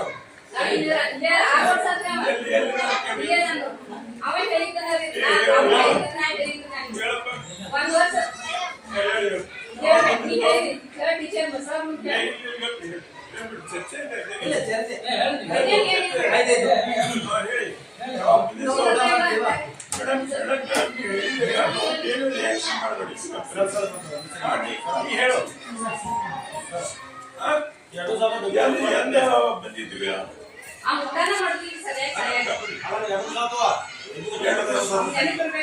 ಶಾಲೆ ಮುಂದೆ ನೆನಪ ಶಾಲೆ ಒಂದಿನ ಊಟ ಮಾಡಿಲ್ಲ.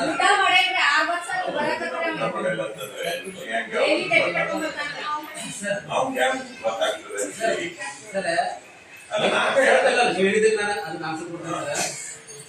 ಅವ್ರು ಹೇಳ್ತಾ ಇದಾರೆ ಅಂತ ಹೇಳ್ಕೊಂಡು ಕಂಪ್ಲೇಂಟ್ ಅಂತ ತಗೋಬೇಡಿ. ಯಾಕೆ ಹೇಳ್ತಾ ಇದ್ದಾರೆ ಅಂತ ಹೇಳಿದ್ರೆ, ಗೋರ್ಮೆಂಟ್ ಕಡೆಯಿಂದ ಬರುವಂತ ಅಕ್ಕಿ ಏನ್ ಸರ್, ಗೋರ್ಮೆಂಟ್ ಕಡೆಯಿಂದ ಬರುವಂತ ಅಕ್ಕಿ ಸ್ಟಾಕ್ ಇದ್ದೇ ಇರ್ತದ, ಅದು ಕೃಷಿ ಬಂದೇ ಬರ್ತದ, ಅದು ನನಗೂ ಗೊತ್ತು. ಆದ್ರೆ ಅದನ್ನ ಸರಿಯಾಗಿ ಕ್ಲೀನ್ ಮಾಡಿ ಹಾಕುವಂತ ಜಿಮ್ಮೆದಾರಿ ನಮ್ಮ ಅಡಿಗೆಯವ್ರದ್ದು, ಹೌದಾ? ಆದ್ರೆ ನೀವು ಅವ್ರಿಗೆ ಬರ್ತದೆ ಅಂತ ಮಕ್ಕಳಿಗೆ ಕೇಳಿದ್ರೆ ಅದೇನ್ ಕೇಳ್ತದ? ಯಾಕಂದ್ರೆ ಪಾಲಕರು ಹೇಳ್ತಾ ಇದಾರೆ ಸರ್, ಮಗುವಲ್ಲ, ಅರ್ಥ ಮಾಡ್ಕೊಳ್ಳಿ. ಪಾಲಕರು ಹೇಳ್ತಾರೆ, ಒಬ್ರು ಹೇಳ್ತಾ ಇಲ್ಲ. ಪಾಲಕರು ಹೇಳ್ತಾ ಇದಾರೆ ಅಂದ್ರೆ ಅದನ್ನು ನಾವು ಸಜೆಷನ್ ಆಗಿ ತಗೊಂಡು ಮುಂದಿನ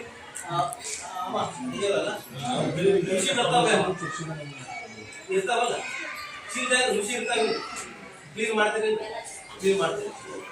ಮೊದ್ಲು ಹೆಂಗ್ ಬರ್ತಿತ್ತು, ಈಗ ಹೆಂಗ್ ಬರ್ತದೆ? ಈಗ ಹಂಗ ಬರತ್ತವ, ಈಗ ಅದಾವ ಋಷಿ ಇದ್ದೇ ಇರ್ತಾವ. ಆದ್ರೂ ಸ್ವಲ್ಪ ಕ್ಲೀನ್ ಮಾಡ್ತಾರೆ, ಅರ್ಥ ಮಾಡ್ತಾರೆ. ಆದ್ರೂ ಅಲ್ಲಿ ಇಲ್ಲೋಗಿ ಇರತ್ತಾವ. ಏನ್ ಮಾಡ್ತೀರಿ ನೋಡೋಣ. ಸರಿ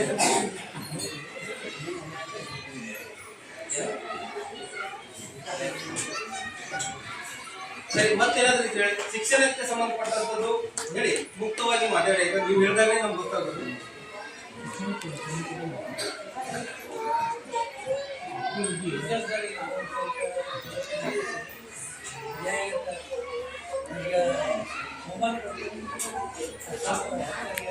ಹೋಮ್ವರ್ಕ್ ಅಂದಾಗ ಏನ್ ಗೊತ್ತು ಆನ್ಲೈನ್ ಏನಾಗುತ್ತೆ ನಿಮ್ಗೆ ವಾಟ್ಸ್ಆಪ್ ಗ್ರೂಪ್ ಅಲ್ಲಿ ಏನಾದ್ರು ಕಳಿಸ್ತಾ ಇದಾರ ಹೋಮ್ವರ್ಕ್ ಅಲ್ಲೇ ಬರೆದು ಕಳಿಸ್ತಾ ಇದಾರೆ ಅಲ್ಲಿಂದಲೇ ನೀವು ಅವ್ರನ್ನ ಡೈಲಿ ಅಪ್ಡೇಟ್ ಮಾಡ್ತಾ ಇದ್ದಾರೆ ಹೋಮ್ವರ್ಕ್ ಡೈಲಿ ಬರ್ತದ ಯಾವ ಹುಡುಗ ಅಲ್ಲ ಅವನ ಕಡೆ ಹೋಗ್ತೀವಿ ಏನು ತಿಳ್ಕೊಳಪ್ಪ ನೀ ಎಷ್ಟೇ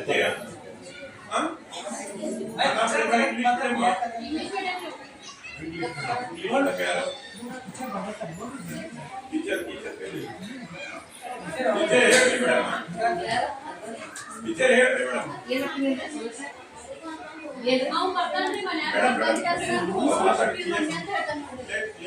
ಫೋಟೋ ಹೊಡೆದ ಮಾಡ್ಕೊಂಡ್ ಬರ್ತಾರೆ ಸಮಸ್ಯೆ ಮಾಡಕ್ ಇಲ್ಲ ಯಾಕಂದ್ರೆ ಮನೆಗೆ ಹೋಗ್ತಾರ ಅದೇ ಯಾಕಂದ್ರೆ ಅದನ್ನ ಮಾಡಕ್ ಆಗಕ್ಕೆ ನಮ್ದು ಬಾಕಿ ಹುಡುಗರು ಕೇಳಿಲ್ಲ ಅಷ್ಟೇ ಬಂದಿದ್ದೇನಂದ್ರೆ ಅವ್ರ ಪಾಲಕರು ಬಂದಿದ್ದಾರೆ ಅವ್ರಿಗೆ ಹೋಮ್ವರ್ಕ್ ಕೊಡ್ತಾ ಇಲ್ಲ ಅಂತ ಅವ್ರು ಕಂಪ್ಲೇಂಟ್ ಎಲ್ಲ ನಾವು ಮಾಡ್ಬೇಕು ಮೇಡಮ್ ಹಂಗಿಲ್ಲ ಇಲ್ಲೇ ಬರೋದಂತಲ್ಲ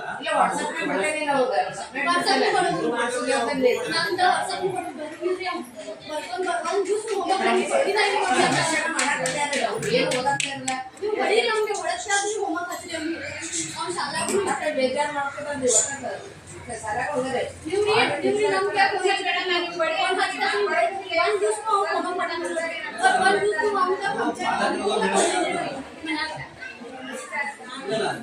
ನೋಡಿ ಪಾಲಕರು ಹೇಳ್ಬೇಕಾಗ್ತದೆ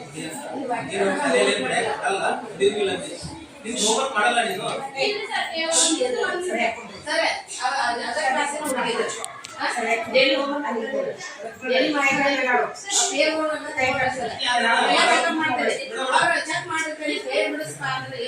ಬಂದಿದ್ದು ಮಾಡೋದು ಕೇಳ್ತಾ ಇಲ್ಲ ನಾವು ಮಾಡ್ಲೇ ಈ ಹುಡುಗನಿಗೆ ಹೋಮ್ವರ್ಕ್ ಕೊಡ್ತೀರಿ ಅವ್ರು ಮಾಡ್ತಾ ಇದಾರಲ್ಲ ಅಂತ ಚೆಕ್ ಮಾಡ್ತಿರಲ್ಲ ಅವನು ಅಲ್ಲ ಬರ್ಕೊಳ್ಳೋದೇ ಇಲ್ಲ ಅಂದ್ರೆ ಮಾಡ್ಕೊಳ್ಳೋದು ಅವ್ರು ಬರೆಯೋದೇ ಇಲ್ಲ ಹೋಮ್ವರ್ಕ್ನೇ ಬರ್ಕೊಂಡಿಲ್ಲ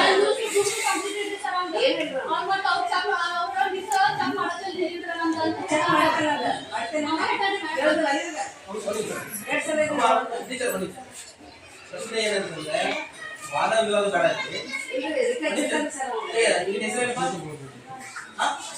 ಜೋರಾಗಿ ನಿನಗೆ ಹೋಮ್ವರ್ಕ್ ಕೊಡ್ತಾರ ನೀ ಬರ್ಕೋತೀಯಾ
ಈಗ ಪ್ರಶ್ನೆ ಬಂದಿದೆ ಅಂದ್ರೆ ಹೋಮ್ವರ್ಕ್ ಮಾಡಲ್ಲ ಅಂದ್ರೆ ಬರ್ಕೋಂಗಿಲ್ಲ ಅಂತ ಹೇಳ್ಕೊಂಡು ನೀವೇನಾದ್ರೂ ಪಾಲಕರು ಇಂಟಿಮೇಷನ್ ಮಾಡಿದ್ರ ಅವ್ರು ಬರೋಲ್ಲ ನೀವೇನಾದ್ರು ಇಂಟಿಮೇಷನ್ ಮಾಡಿದ್ರ ಒಂದ್ ಹೇಳಿ ಮಾಡಿದ್ರು ಕೂಡ ಮೇಡಮ್ ನೀವ್ ಯಾಕೆ ಟೀಚರ್ ಕೇಳಿಲ್ಲ ಅವ್ರು ಹೇಳ್ಬೇಕಾಗಿತ್ತು ನೀವು ಯಾಕೆ ಮಾಡ್ತಾ ಇಲ್ಲ ಅಂತ ಅವ್ರು ಬಂದು ಕೇಳಬೇಕಾಗಿತ್ತು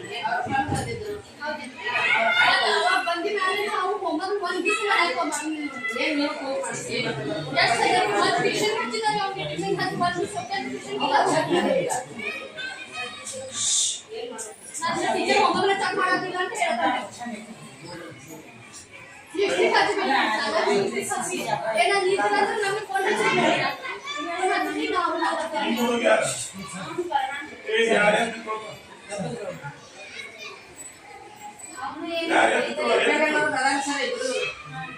ಯಾವ ಕ್ಲಾಸ್ ಹೌದಾ ಸರ್ 2 ಕ್ಲಾಸ್ ಆಗಿದ್ದಾವೆ ಅವ್ರು ಮೊದಲಿಂದನೂ ಅಕ್ಷರ ಜ್ಞಾನ ಆಗಿಲ್ಲ ಅವ್ರು ಮೊನ್ನೆ ದಿನ ನಿಮ್ಮ ಮನೇಲಿ ನಾ ತಗೊಂಡಿದ್ರು ಬೇರೆ ತಗೊಂಡಿದ್ರ ಸ್ವಲ್ಪ ಅವ್ರಿಗೆ ಮೊದಲಿನ ಭಾಷಾ ತೊಂದರೆ ಇದು ತೊಂದರೆ ಇಲ್ಲ ಸರ್ ಅಕ್ಷರ ಜ್ಞಾನ ಕನ್ನಡ ಅದು ಬರಲ್ಲ ಇಂಗ್ಲಿಷ್ ತಾವು ಹೇಳಿದ್ರೆ ನಾವು ಒಪ್ಕೋದ್ರೆ ಯಾಕಂದ್ರೆ ಇಲ್ಲಿ ಕನ್ನಡ ಜೊತೆಗೆ ಎಲ್ಲ ನಾವು ಬೆಳೆಸ್ತೀವಿ ಹಿಂಗಾಗಿ ಸಮಸ್ಯೆ ಇಲ್ಲ ಸರ್ ಅವ್ರು ಅಕ್ಷರ ಕ್ಲಾಸ್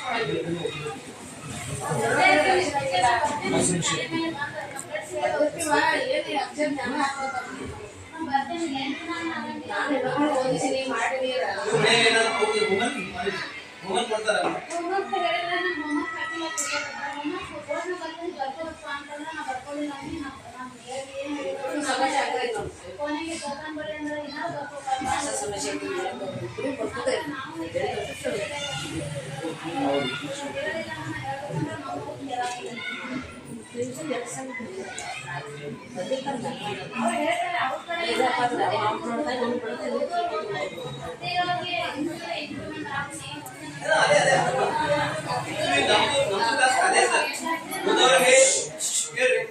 ಯಾರು ಓದ್ತಾ ಇದಾರೆ ಯಾವ ಮಕ್ಕಳು ಹುಷಾರಿದ್ದಾರೆ ಅವ್ರ ಬಗ್ಗೆ ನಾವಿಲ್ಲ ಅವ್ರ ಪಾಲಕರು ಮಾಡ್ತಾರೆ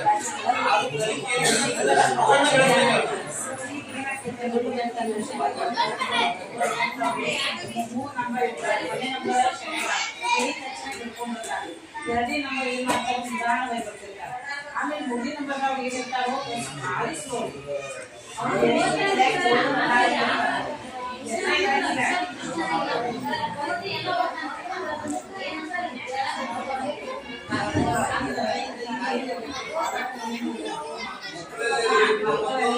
ಶಿಕ್ಷಕರಲ್ಲಿ ಇರಬೇಕು 3 ಮಂದಿ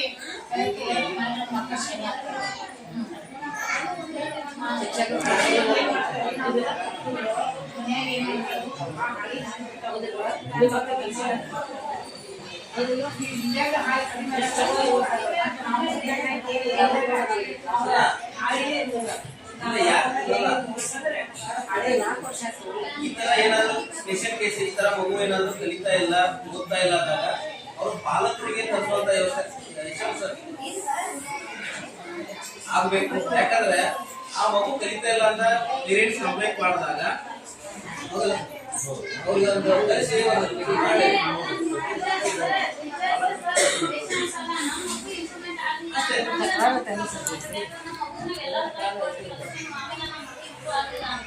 ನಾವೇನ್ ಮಾಡೋದು ಆಮೇಲೆ ಎಷ್ಟು ಓದ್ತಾನೆ ಪ್ರತಿದಿನ ಓದ್ತಾನೆ ಅವನ ಹತ್ರ ಒಳ್ಳೆ ಒಂದು ಜಗಳ ಹೊಡಿತಾರೆ ನಮ್ಮ ಅರ್ಧ ಗಂಟೆ 25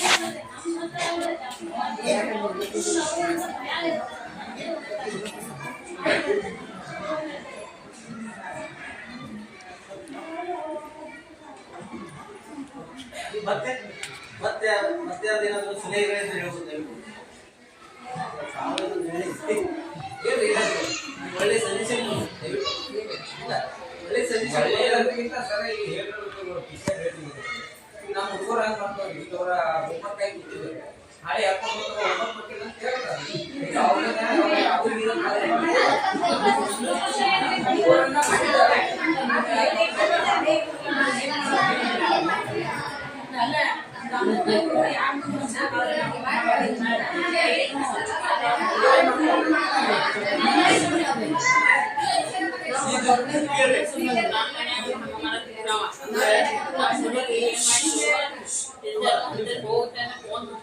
ಅಂದ್ರೆ ಇಲ್ಲಿ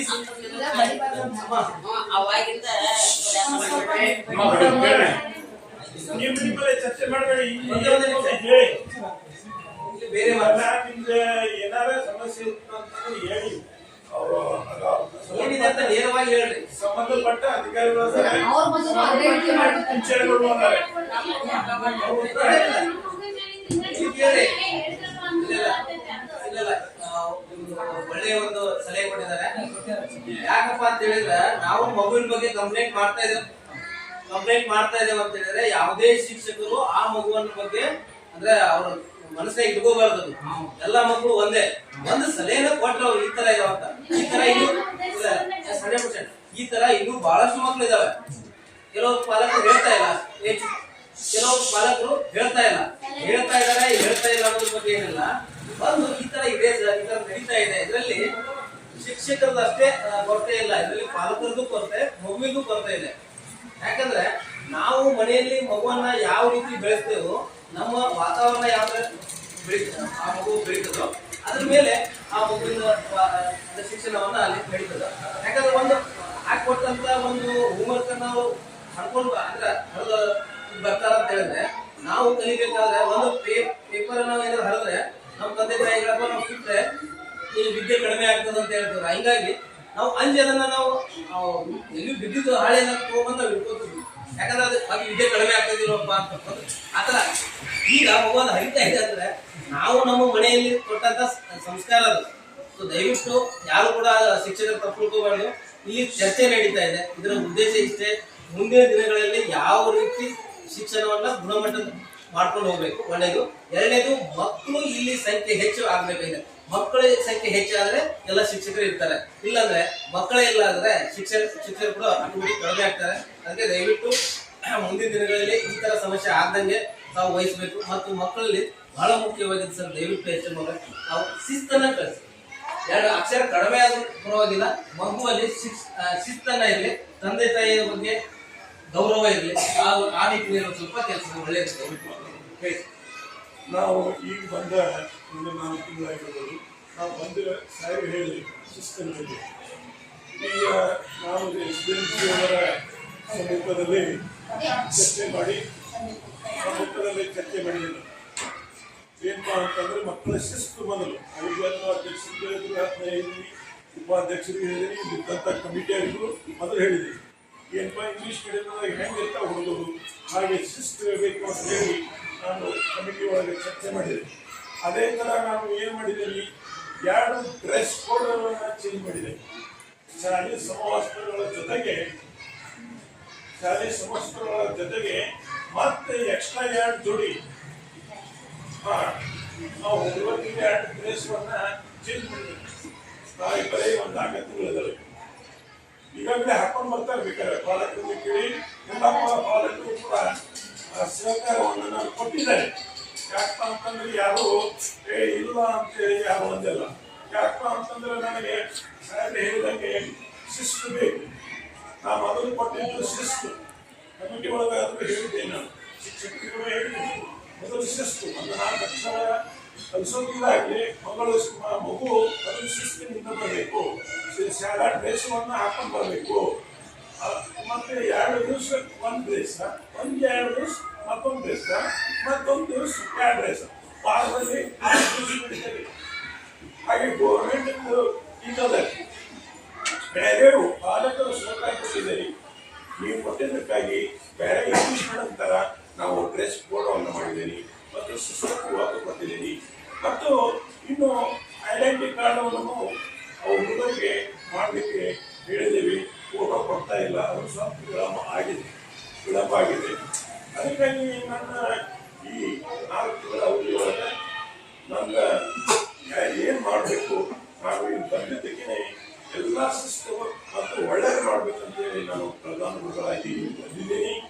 ನೀವು ಶಿಕ್ಷಕರಿಗೆ ಹೇಳದೆ ನೇರವಾಗಿ ಹೆಡ್ ಮಾಸ್ಟರ್ ನೀವು ಮಗುವಿನ ಕಟ್ಟಡದಲ್ಲಿ ಏನಾಗತ್ತೆ ಏನಿಲ್ಲ ಅನ್ನೋದು ನನಗೆ ಹೇಳ್ರಿ. ಆ ಟೀಚರ್ಸ್ ಕಲಿಸಿ ನಾ ಹೇಳಿ ಕೊಡಿಸ್ತೇನೆ. ಹಾಗೆ ನೀವು ನೇರವಾಗಿ ಏನಾರ ಹೇಳಲಿಲ್ಲ ಅಂತಂದ್ರೆ ಗೊತ್ತಾಗಲ್ಲ ಪ್ರಧಾನ ಗುರುಗಳಿಗೆ. ಅಲ್ಲಿರ್ತೇವೆ ನಾವು. ನಮಗೆ ಈಗಿನ ಇದ್ರೊಳಗೆ ಎಲ್ಲ ಆನ್ಲೈನ್ದಾಗಿದೆ, ಪೂರಾ ಆನ್ಲೈನ್. ಈಗ ಮಗು ಹಂಗ ಉದಾಹರಣೆ ನಾವು ಹೇಳ್ತೀನಿ. ಈಗ ಆದರ್ಶ ಇದೆ ಯುಡೈಸ್ ಕ್ಲಾಸ್ ಮತ್ತು ಅಪಾರ ಕೇಂದ್ರ ಸರ್ಕಾರದ ಯೋಜನೆ. ಆ ಮಗು ಆಧಾರ್ ಕಾರ್ಡದಲ್ಲಿ ಮಗುವಿನ ಹೆಸರು, ತಂದೆ ಹೆಸರು, ಮನೆ ಹೆಸರು ಇರಬೇಕು. ಇದು ಒಂದೇ ಪಾಯಿಂಟ್. ಆ ನಂತರ ತಂದೆಯೂ ಕೂಡ ತಂದೆ ಹೆಸರು, ಅವನ ತಂದೆ ಹೆಸರು, ಮನೆ ಹೆಸರು ಇರಬೇಕು. ಒಂದು ಸ್ಪೆಲ್ಲಿಂಗ್ ಏನಾದ್ರು ಮಿಸ್ಟೇಕ್ ಆದರೆ ಅದು ತಗೋದಿಲ್ಲ. ಅದಕ್ಕೆ ಸರ್ಕಾರದಿಂದ ವಂಚನೆ ಆಗಬಾರ್ದು. ಈಗ ಅದನ್ನು ನಾನು ಮಾಡ್ತಾ ಇದ್ದೇನೆ. ಪ್ಲಸ್ ಅಂತ ಹೇಳಿ ಈಗ ಅದನ್ನ ಏಜೆಲ್ಲ ಸಾಯಿದ್ರು ಅಲ್ಲಿ ಹೆಡ್ ಮಾಸ್ಟರ್ ಮಾಡ್ತಿರ್ತಾರೆ. ಅದಕ್ಕೋಸ್ಕರ ರೊಕ್ಕ ಅದ ಬಿಡುಗಡೆ ಆಗಿರ್ತದೆ. ಅದನ್ನ ನಾನು ಮಾಡ್ತಾ ಇದ್ದೇನೆ. ಅದು ರಿಜೆಕ್ಟ್ ಆಗ್ತದೆ. ನನಗೆ ಶಿಕ್ಷಕರಿಗೆ ಇದ್ದಂಥ ಶಿಕ್ಷಕರಿಗೂ ಕೂಡ ಹೇಳಿದ್ದೇನೆ, ಅದನ್ನು ದಯವಿಟ್ಟು ಪ್ಲಸ್ ಮತ್ತು ಅಪಾರ್ ಕೇಂದ್ರ ಸರ್ಕಾರದ ಯೋಜನೆ, ಎರಡು ಕೇಂದ್ರ ಸರ್ಕಾರದ ಯೋಜನೆ ಮಕ್ಕಳ ಯಾವ ಸೌಲಭ್ಯ ಕೊಡ್ತದೆ, ರಾಷ್ಟ್ರೀಯ ರಾಷ್ಟ್ರೀಯ NVP ಅಂದರೆ ನ್ಯಾಷನಲ್ ಎಜುಕೇಶನ್ ಪಾಲಿಸಿ, ಅದು ಕೇಂದ್ರ ಸರ್ಕಾರ ಯೋಜನೆ ಇರೋದ್ರಿಂದ ಅದಕ್ಕೆ ಮಗು ವಂಚಿತ ಆಗಬಾರದು. ಅದಕ್ಕೆ ದಯವಿಟ್ಟು ನಿಮ್ಮ ಕೈಯಿಂದ ಕೇಳ್ತೀನಿ, ಅದನ್ನ ಆಧಾರ್ ಶೀಟ್ ಕರೆಕ್ಟ್ ಮಾಡಿ. ನಿಮಗೆ ಈಗ ಹೇಳಿದ ಈಗ 100%ದಾಗ ಬರೀ 20% ಆಗಿದೆ. 20%, 80% ಇನ್ನ ಇಲ್ಲ. ಯಾಕಾಗಲ್ಲ? ಹೇಗೆಲ್ಲ ಅದಕ್ಕಾಗಿ ಅದರಿಂದ ವಂಚನೆ ಆಗಬಾರ್ದು. ಅದಕ್ಕಾಗಿ ದಯವಿಟ್ಟು ನಿಮಗೆ ಹೇಳ್ತಿದ್ದೇನೆ, ಅದನ್ನು ಬೇಗ ಮಾಡಿ. ಬೇಗ ಮಾಡಿರೋದ್ರಿಂದ ಸರ್ಕಾರ ಯಾವ ಯೋಜನೆಯನ್ನ ಜಾರಿಗೆ ತಂದಿರ್ತದೆ ಆ ಯೋಜನೆ ನಿಮಗೆ ಮುಟ್ಟಬಹುದು. ಅದಕ್ಕಾಗಿ ಶಿಸ್ತಿನಿಂದ ಕೂಡ ಈ ಮಕ್ಕಳಿಗೆ ಬಹಳ ಶಿಸ್ತಿನಿಂದ ಏನು ಮಾಡ್ತಾ ಇದ್ದೀವಿ ಮತ್ತು ಪ್ರೇರಣೆಯಲ್ಲೇನೋ ಬಹಳ ವೀಕ್ಷಣೆಗಳಿಂದ ಮಾಡಿದಾಗಿರ್ಬೋದು.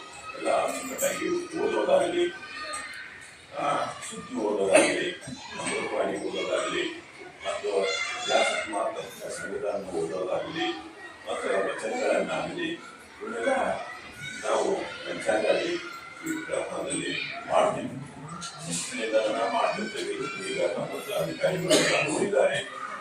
ಅದನ್ನ ಏನಾದ್ರು ತೊಂದರೆ ಇದ್ರೂ ಕೂಡ ನನಗೆ ಹೇಳಿ, ಅದನ್ನು ಸರಿಪಡಿಸಬೇಕು. ಈ ಶಾಲೆಯನ್ನು ಸರಿಪಡಿಸಬೇಕು, ಮಕ್ಕಳನ್ನ ಸರಿಪಡಿಸಬೇಕು.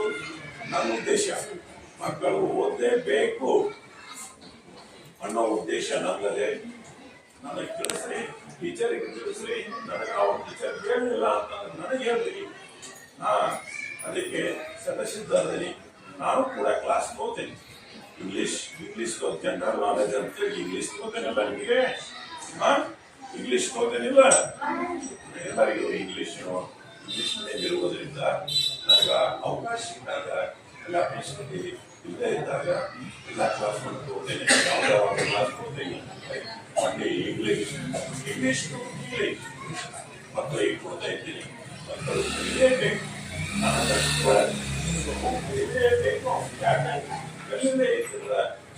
ಶಿಕ್ಷಣದಿಂದ ವಂಚಿತ ಆಗುವುದರಿಂದ ಆ ಮಗು ತಂದೆ ತಾಯಿಗಳು ಇಲ್ಲಿ ಹೀಗೆ ಮಾಡಕ್ಕೆ ಮಾಡ್ತಾರೆ ಅಂತ ಹೇಳಿ ಒಂದೆರಡು ಮಾತುಗಳನ್ನ ಮುಗಿಸ್ತೇನೆ.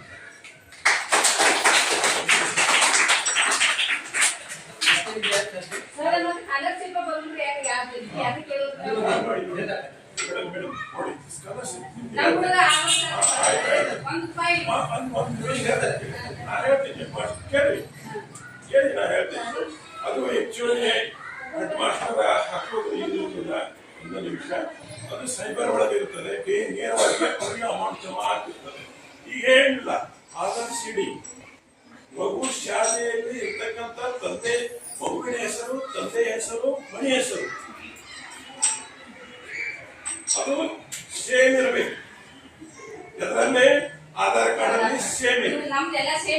ಇಲ್ಲ ಹೇಳೋದನ್ನ ಕೇಳ್ರಿ, ಇದು ಮಾಡಬೇಕು ಅನ್ನೋದು ಏನಿಲ್ಲ. ಪ್ರಶ್ನೆ ಕೇಳಿದಷ್ಟು ನನಗೆ ಖುಷಿ. ಅದೇನಿಲ್ಲ, ಪ್ರಶ್ನೆ ಮಾಡಿದಷ್ಟು ಖುಷಿ ಇರ್ತದೆ. ಅದು ಕೆಳಗೊಂದು ಇಂಗ್ಲಿಷ್ ಮಾಡಿಸಿರ್ತದೆ. ಇಂಗ್ಲಿಷ್ ಒಬ್ಬರಿಂದ ಈಗ ಆಕಸ್ಮಿಕವಾಗಿ ರಮೇಶ್ ಇದ್ರೆ ಕೆಳಗೆ ರಮೇಶ್ ಅಂತ ಹೇಳ್ತದೆ ಕೆಳಗಡೆ. ಅದ್ರ ಒಳಗೆ ಏನಾದ್ರು ಸ್ಪೆಲ್ಲಿಂಗ್ ಮಿಸ್ಟೇಕ್ ಆಗಿದ್ರೆ ತಗೋದಿಲ್ಲ. ಅದ್ರ ಒಳಗೆ ಏನಾದ್ರು ಮಿಸ್ಟೇಕ್ ಆಗಿದ್ರೆ ಇಂಗ್ಲಿಷ್ ಒಳಗೆ ಒಂದು ಲೈನ್ ಇರ್ತದೆ, ಕನ್ನಡ ಒಂದು ಲೈನ್ ಇರ್ತದೆ. ನೀವು ಆಧಾರ್ ಕಾರ್ಡ್ ತೆಗೆದು ನೋಡ್ಕೊಳ್ಳಿ. ಅದ್ರೊಳಗೆ ಏನಾದ್ರು ಮಿಸ್ಟೇಕ್ ಆಗಿದ್ರೆ ಅದು ಕನ್ನಡದಲ್ಲಿ ಹೊಡೆದಿಲ್ಲ. ಒಟ್ಟೆ ಇಂಗ್ಲಿಷ್ ಆನ್ಲೈನ್ ಎಲ್ಲ ಇಂಗ್ಲಿಷ್. ಮಗುವಿಂದು ಆನ್ಲೈನ್ ತಗೋತಿದ್ದೆ. ಹಂಗ ಉದಾಹರಣೆ ಒಂದು ತೋರಿಸ್ಬೇಕಾದ್ರೆ ನಿಮಗೆ ಇಲ್ಲಿ ಆನ್ಲೈನ್ದಾಗ ತೋರಿಸ್ತೀನಿ. ಅಲ್ಲಿ ತೋರಿಸುವಂತ ಆಧಾರ್ ಕಾರ್ಡ್ ತೆಗಿಸಿ. ಅದಾದ್ಮೇಲೆ ಆ ಆಧಾರ್ ಕಾರ್ಡ್ ಸರಿ ಇದ್ರೆ ಒಂದು ಸರಿ ಇಲ್ಲದ್ರೆ ಸರಿ ಮಾಡ್ಕೋಬೇಕು. ಒಂದ್ ವೇಳೆ ಸರಿ ಇದ್ದದನ್ನ ಅದನ್ನ ಬ್ಯಾಂಕಿಗೆ ಲಿಂಕ್ ಮಾಡ್ಕೋಬೇಕು. ಅದು ಆಧಾರ್ ಕಾರ್ಡ್ ಯಾವಾಗ ನೀವು ಲಿಂಕ್ ಮಾಡ್ಕೋತೀರಿ ಅಂದ್ರೆ ನಿಮ್ಮ ಆಧಾರ್ ಕಾರ್ಡ್ ಆಧಾರ್ ಕಾರ್ಡ್ ಇದ್ಮೇಲೆ ಆಕ್ಚುಲಿ ನೀವು ಹೇಳ್ಬೇಕಂದ್ರೆ 5 ವರ್ಷದಿಂದ ಮಗು ಆಧಾರ್ ಕಾರ್ಡ್ ಆಧಾರ್ ಕಾರ್ಡ್ ಇದ್ಮೇಲೆ ಆ ಮಗು 6 ವರ್ಷದ ನಂತರ ಮತ್ತೆ ಅದನ್ನ ರಿನ್ಯೂವಲ್ ಮಾಡ್ಕೋಬೇಕು. ಹೋಗಿ ಮತ್ತೊಂದ್ಸಲ ಫೋಟೋ ಹೊಡ್ಕೊಂಡು ಇದು ಮಾಡ್ಕೋಬೇಕು. ಹೌದಾ ಸರ್? ಅದು ಮಾಡ್ಕೊಂಡಿದ್ಮೇಲೆ ಆ ಸರ್ ಹೇಳಿದಂಗೆ ಸ್ಪೆಲ್ಲಿಂಗ್ ಕರೆಕ್ಟ್ ಇತ್ತಂದ್ರೆ ನಿಮ್ LC ಅಲ್ಲಿ ಮತ್ತು ಆಧಾರ್ ಕಾರ್ಡ್ ಅಲ್ಲಿ ಸರಿಯಾಗಿತ್ತಂದ್ರೆ ಅದನ್ನ ನೀವ್ ಏನ್ ಮಾಡ್ಬೇಕು, ಯಾವ ಬ್ಯಾಂಕಿಗೆ ನೀವು ಜಾಯಿಂಟ್ ಅಕೌಂಟ್ ಇರ್ತದೆ ತಂದೆ ತಾಯಿಯದು ಅಥವಾ ತಾಯಿದು ಆ ಮಗುವಿಂದು, ಅಲ್ಲಿ ಹೋಗಿ ಆ ಆಧಾರ್ ಕಾರ್ಡ್ ಸೀಡಿಂಗ್ ಮಾಡಿಸ್ಕೋಬೇಕು. ಸೀಡಿಂಗ್ ಮಾಡಿ ಅವ್ರು ಏನ್ ನೋಡ್ತಾರೆ, ನೋಡಿದ ಕೂಡಲೇ ಸೀಡಿಂಗ್ ಆಗಿದೆ ಅಂತ ಹೇಳ್ತಾರೆ ಯಾರೋ ಬ್ಯಾಂಕ್ ಒಂದ್ಸಲ ಕನ್ಫರ್ಮ್ ಮಾಡ್ಕೋಬೇಕು. ಅವ್ರ ಕಡೆಯಿಂದ ಒಂದು ಚೀಟಿ ಕೊಡ್ತಾರೆ, ಆಧಾರ್ ಕಾರ್ಡ್ ಸೀಡಿಂಗ್ ಆಗಿದೆ ಅಂತ. ಆಗಿದೆ ಅಂತ ಒಂದು ಸೀಲ್ ಹಾಕಿ ಕೊಟ್ಟಂದ್ರೆ ಅವಾಗ ನಮ್ಮ ಈ ಒಂದು UID ಕೋಡ್ಗೆ ಅದೊಂದು ಲಿಂಕ್ ಆಗ್ತದೆ, ಇದು ಆಧಾರ್ ಕಾರ್ಡ್ ಸೀಡಿಂಗ್ ಅಂತ. ಸೊ ಹಂಗ ಆತಂದ್ರೆ ಅದು ಕೇಂದ್ರ ಸರ್ಕಾರದಿಂದ ನೇರವಾಗಿ ದುಡ್ಡು ಬರುತ್ತೆ. ಎಲ್ಲಿಯೂ ಕೂಡ ಸ್ಕೂಲಿಗೆ ದುಡ್ಡು ಬರಲ್ಲ. ನೀವು ದುಡ್ಡು ನೇರವಾಗಿ ರಾಜ್ಯ ಸರ್ಕಾರದಾಗ ಕೇಂದ್ರ ಸರ್ಕಾರದ ಇದು ನಿಮ್ದು ಬ್ಯಾಂಕಿಗೆ ಜಮಾ ಆಗ್ತದೆ. ಇಲ್ಲಿ ಯಾವುದು ಕೂಡ ಇದು ನಮ್ಮ ಸ್ಕೂಲಿಗೆ ಮತ್ತು ಏನು ಲಿಂಕ್ ಇರಲ್ಲ. ನಾವು 2 ಸಲ ಟೀಚರ್ ವೈಡರ್ ಟೀಚರ್ ಇದ್ರೆ ಆಗ ಕೇಳಿದ್ರು ನಾವು. ಮತ್ತೆ ನಮ್ಮ ಹುಡುಗಂದ 6 ವರ್ಷ ಒಂದು ರೂಪಾಯಿ ಖಾಲಿ ಆಗ್ತಿಲ್ಲ. ಇಲ್ಲಿ ಬ್ಯಾಂಕ್ ಆಫ್ ಇಂಡಿಯಾ ಈಗ ಅವನ ಆಧಾರ್ ಕಾರ್ಡ್ ಎಲ್ಲಿದೆ ಹೇಳಿ.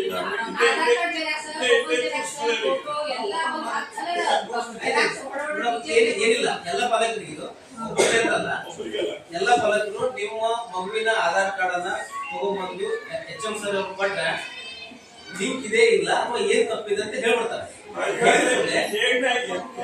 80% ಆಧಾರ್ ಕಾರ್ಡ್ ಸರಿ ಇಲ್ಲ ಅಂತ ಹೇಳಿ ಇಲ್ಲ ಸರ್, 20%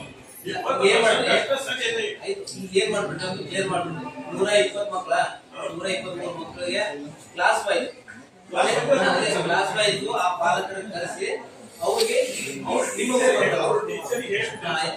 ಏನ್ ಮಾಡಿ ಸರ್,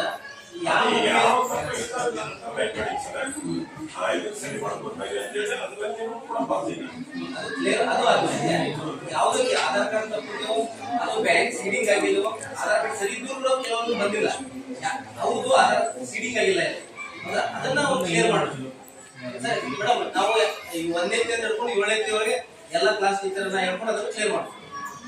ನೆಕ್ಸ್ಟ್ ಮತ್ತೇನಿದೆ ಏನ್ ಚರ್ಚೆ ಇದ್ರೆ ದಯವಿಟ್ಟು ಮಾಡಿ, ಇಲ್ಲ ಅಂತ ಹೇಳಿದ್ರೆ ಈ ಸಭೆನ ಹೇಳಿ.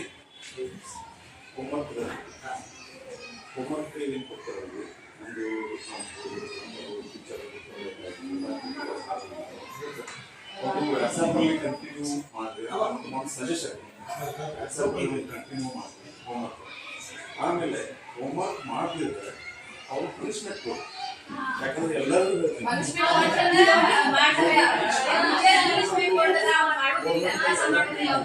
ಪನಿಷ್ಮೆಂಟ್ ಕೊಟ್ಟರೆ ಟೀಚರ್ ಮೇಲೆ ಇದು ಮಾಡ್ತಾರೋ ಅಲಿಗೇಷನ್ ಮಾಡ್ತಾರೋ ಆಧಾರ್ ದಯಮಾಡಿ ನೀವು ಕೇಳ್ತೀವಿ, ಪನಿಷ್ಮೆಂಟ್ ಕೊಡ್ತಿರೋ ಪಾಠ ಪನಿಷ್ಮೆಂಟ್ ಕೊಡಿದ್ರೆ ಪನಿಷ್ಮೆಂಟ್ ಕಂಪಲ್ಸರಿ ಬರ್ಬೇಕು. ಆ ಪನಿಷ್ಮೆಂಟ್ ಬಂದ್ರೆ ಪ್ರೈವೇಟ್ ಸ್ಕೂಲಲ್ಲಿ ಏನ್ ಮಾಡ್ತಾರೆ ಇಲ್ಲಿಗ ಗೌರ್ಮೆಂಟ್ ಅವರು ಟೀಚರ್ ಅನಿಸ್ತಾರೆ, ಅವ್ರು ರೂಲ್ಸ್ ಬಂದಾಗ ಅವರು ಒಂದು ಸ್ವಲ್ಪ ಸ್ಟ್ರಿಕ್ಟ್ಲಿ ಮಾಡ್ತಾರೆ. ಕಂಪಲ್ಸರಿ ಅವರು ಇದನ್ನ ಯಾಕೆ ಮಾಡ್ತಾರೆ ಪನಿಷ್ಮೆಂಟ್, ಆ ಪನಿಷ್ಮೆಂಟ್ ಸ್ಟ್ರಿಕ್ಟ್ಲಿ ಮಾಡ್ತಾರೆ. ಇಲ್ಲ ಸರ್, ನಾನು ಸಜೆಷನ್ ಇಂಪ್ರೂವ್ಮೆಂಟ್ ಆಗುತ್ತೆ. ಈಗ ನಾವು ಹುಡುಗರನ್ನು ರಿಕ್ವೆಸ್ಟ್ ಇಟ್ಟಿದ್ದೇವೆ, ಅದೇನಿಲ್ಲ. ಆದ್ರೆ ಈಗ ಆಕಸ್ಮಿಕವಾಗಿ ಒಬ್ಬರು ನೀವು ಕಡಿಯಂತೆ ಅದಕ್ಕೆ ಒಪ್ಕೋತಿಲ್ಲ. ಇನ್ನೊಬ್ಬರು ಪಾಲಕರು ಏನಂತಾರೆ, ನಮ್ಗೆ ಎಲ್ಲಾ ತರದಿಂದ ಬರ್ತಿರ್ತಾವೆ, ಇಲ್ಲಿ ಎಲ್ಲಾ ತರದಿಂದ ಬರ್ತಿರ್ತಾರೆ, ಬೇರೆ ಡಿ ಬೇರೆ ಎರಡು ಬರ್ತಿರ್ತವೆ. ಒಬ್ಬವರು ಬಂದಿದ್ದರು ಪಾಲಕರು ಟೀಚರ್ಸ್ ಮಾತಾಡಿದ್ರು. ಆದ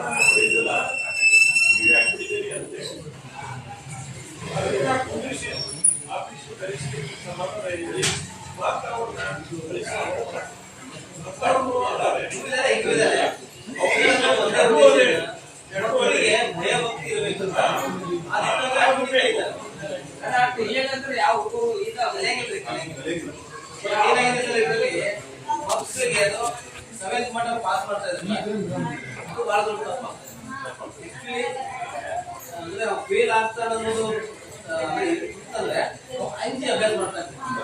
ಇಲ್ಲ ಏನಾಗ್ತದೆ ಮಾಡೋದು ಪಾಸ್ ಆಗ್ತದೆ ಅಭ್ಯಾಸ ಮಾಡಿದ್ರೆ ಪಾಸ್ ಆಗ್ತದೆ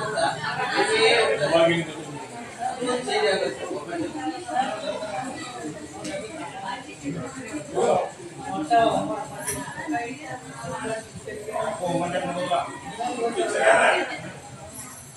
ಟೀಚರ್ ಹೇಳಿ ಏನು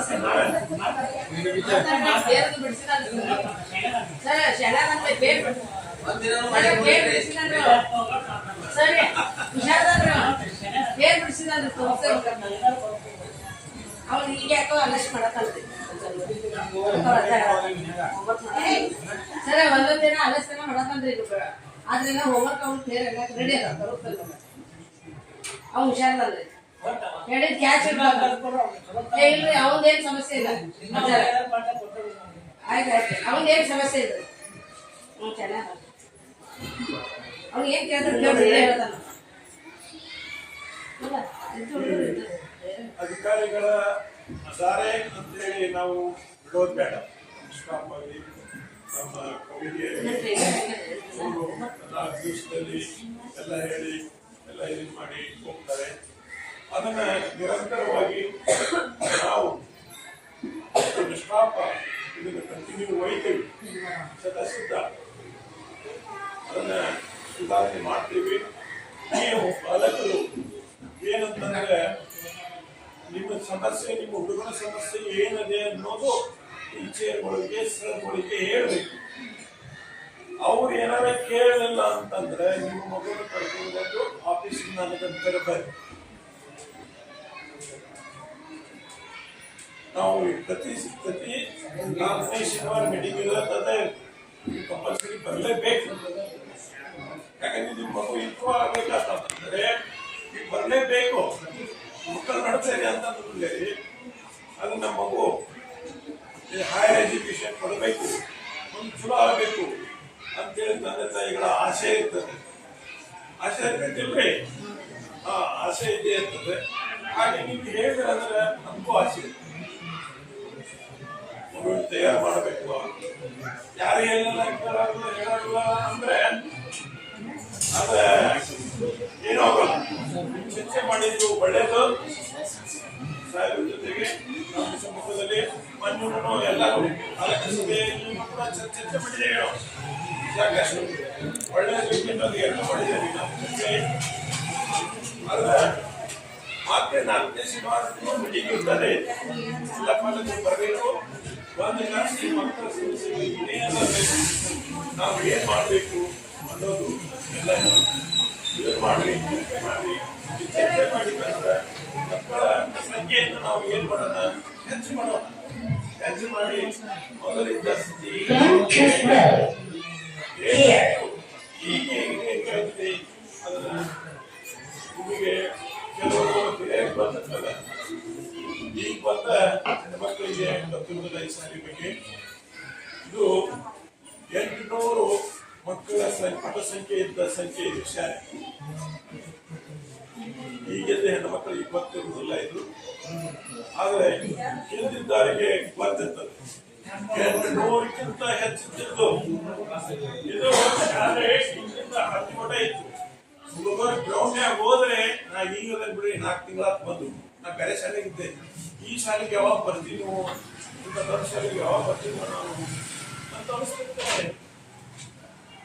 ಅದಕ್ಕಾಗಿ ದೊಡ್ಡ ಶಾಲೆ ಇದ್ದಿದ್ದು ಎಲ್ಲ ಈಗ ಆಯ್ತಲ್ಲ ಅಂತೇಳಿ ನನಗೂ ಬರುತ್ತೆ. ಯಾಕಂದ್ರೆ ನಾನು ನೋಡಿದ್ದೇನೆ, ಕಣ್ಣಾರ ನೋಡಿದ್ದೇನೆ. ನಾನು ಬಾಗೇವಾಡಿಯಲ್ಲಿ ಇದ್ದ ಶಾಲೆ ಗಿಜಿ ಅಂತಿರ್ತದೆ ಗ್ರೌಂಡ್. ಯಾಕ ಹಂಗಾಯ್ತಪ್ಪ ಅಂತಂದ್ರೆ ಅದನ್ನು ನೀವು ತಿಳ್ಕೋಬೇಕು.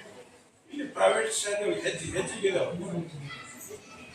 ಪ್ರೈವೇಟ್ ಶಾಲೆಗಳ ಅದು ಒಂದು ಕೊರತೆ.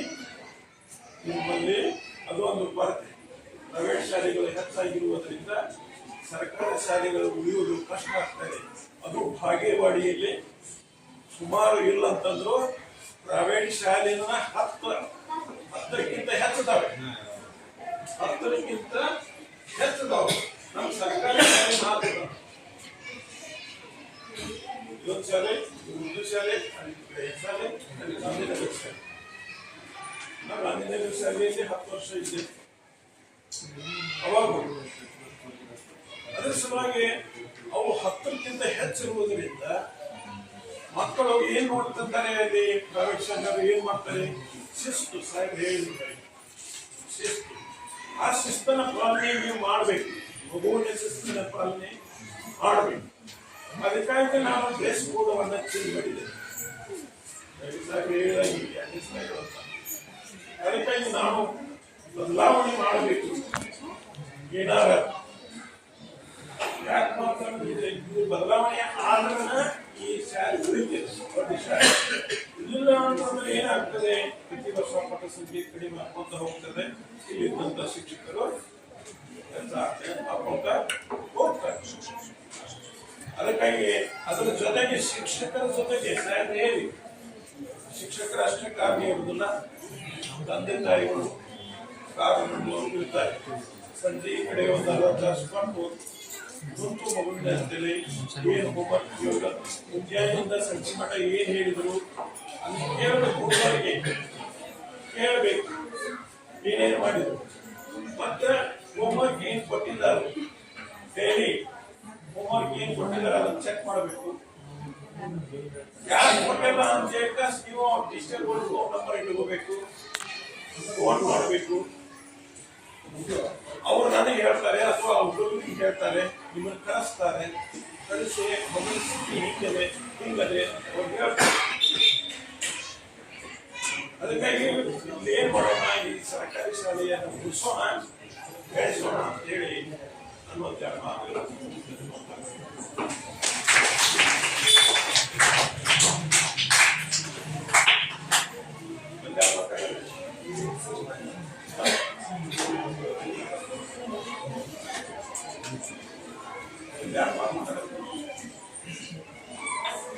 ಇಲ್ಲಿಯವರೆಗೆ ಚರ್ಚೆಗಳು ನಡೆದವು. ನಮಗೊಂಥರ ಖುಷಿ ಆಯ್ತು. ಯಾಕಂದ್ರೆ ನಿಮ್ಮ ಅಭಿಪ್ರಾಯಗಳನ್ನ ನಮಗೆ ಹೇಳಿದ್ರೆ ನಾವು ತಿಳ್ಕೊತೀವಿ. ನಿಮ್ಮ ಪ್ರಶ್ನೆಗಳಿಗೆ ನಾವೆಲ್ಲ ಸರಿಯಾಗಿ ಸರ್ ನಮ್ಮೆಲ್ಲರ ಪರವಾಗಿ ಸರ್ ಉತ್ತರ ಕೊಟ್ಟಿದ್ದಾರೆ. ಯಾವ ಈಗ ನೀವೇನ್ ಹೇಳಿಲ್ಲ ಆ ಸಮಸ್ಯೆಗಳು ಮತ್ತೊಮ್ಮೆ ಮರುಕಳಿಸಂತೆ ನಾವೆಲ್ಲ ನಡೆಸ್ಕೊಳ್ತೀವಿ. ಮುಕ್ತ ಮನಸ್ಸುಗಳ ಹರಸಲು ಬಂದವರು ನೀವು, ಮುಕ್ತ ಮನಸ್ಸುಗಳ ಹರಸಲು ಬಂದವರು ನೀವು, ನಿಮ್ಮ ಉಪಸ್ಥಿತಿಯಲ್ಲಿ ಧನ್ಯತೆ ಕಂಡವರು ನಾವು, ನಿಮ್ಮ ಉಪಸ್ಥಿತಿಯಲ್ಲಿ ಧನ್ಯತೆ ಕಂಡವರು ನಾವು. ಕರೆಗೆ ನೀಡಿದ ಮನೆಗೆ ನೀಡಿದ ಮನ್ನಣೆಗೆ ಧನ್ಯವಾದಗಳ ಅರ್ಪಣೆ, ಪ್ರೀತಿಯ ನಾಲ್ನುಡಿಗಳ ಸಮರ್ಪಣೆ. ಈಗ ಈ ಕಾರ್ಯಕ್ರಮದ ಅಂತಿಮ ಘಟ್ಟ ವಂದನಾರ್ಪಣೆ. ಈ ವಂದನಾರ್ಪಣೆ ಕಾರ್ಯಕ್ರಮವನ್ನ ನಮ್ಮ ಶಾಲೆಯಲ್ಲಿ ಆದಂತಹ ಶ್ರೀಮತಿ ವಿ ಟೀಚರ್ ಇವರು ನಡೆಸಿಕೊಳ್ಬೇಕಂತ ಅವರಲ್ಲಿ ಕೇಳ್ಕೊಳ್ತಾರೆ.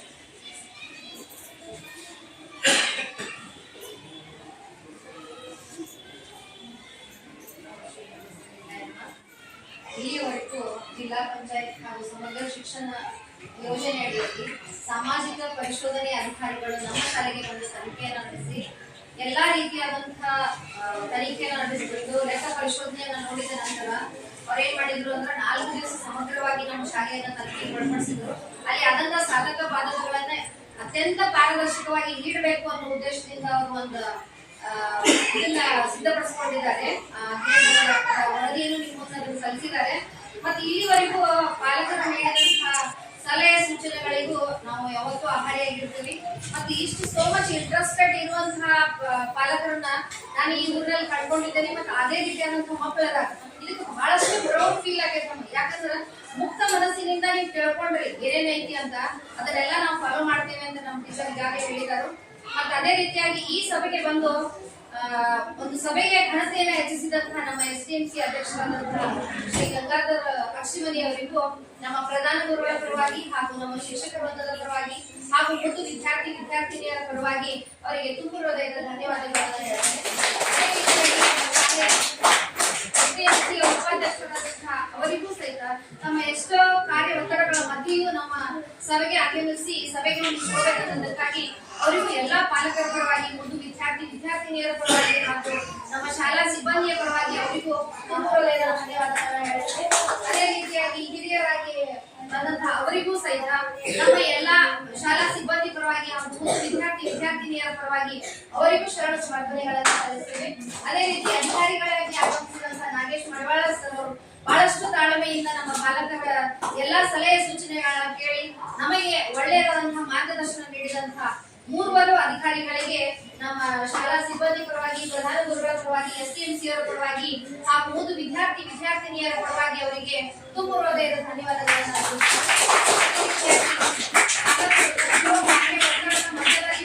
ಸಣ್ಣ ಮಕ್ಕಳನ್ನು ತಗೊಂಡು ಬಂದ ಇಲ್ಲಿ ಈ ಸಭೆಯಲ್ಲಿ ಉಪಸ್ಥಿತರಿದ್ದು ಈ ಸಭೆಗೆ ಒಂದು ಶೋಭೆ ತಂದಂತಹ ಎಲ್ಲಾ ಪಾಲಕರಿಗೆ ಅವರಿಗೂ ನಡೆದಂತಹ ಎಲ್ಲಾ ಪಾಲಕ ತಂದೆ ತಾಯಿಗಳಿಗೂ ಮನೆದು ಶರಣ ಸಮರ್ಪಣೆಗಳನ್ನ ಅರ್ಪಿಸುತ್ತೇವೆ.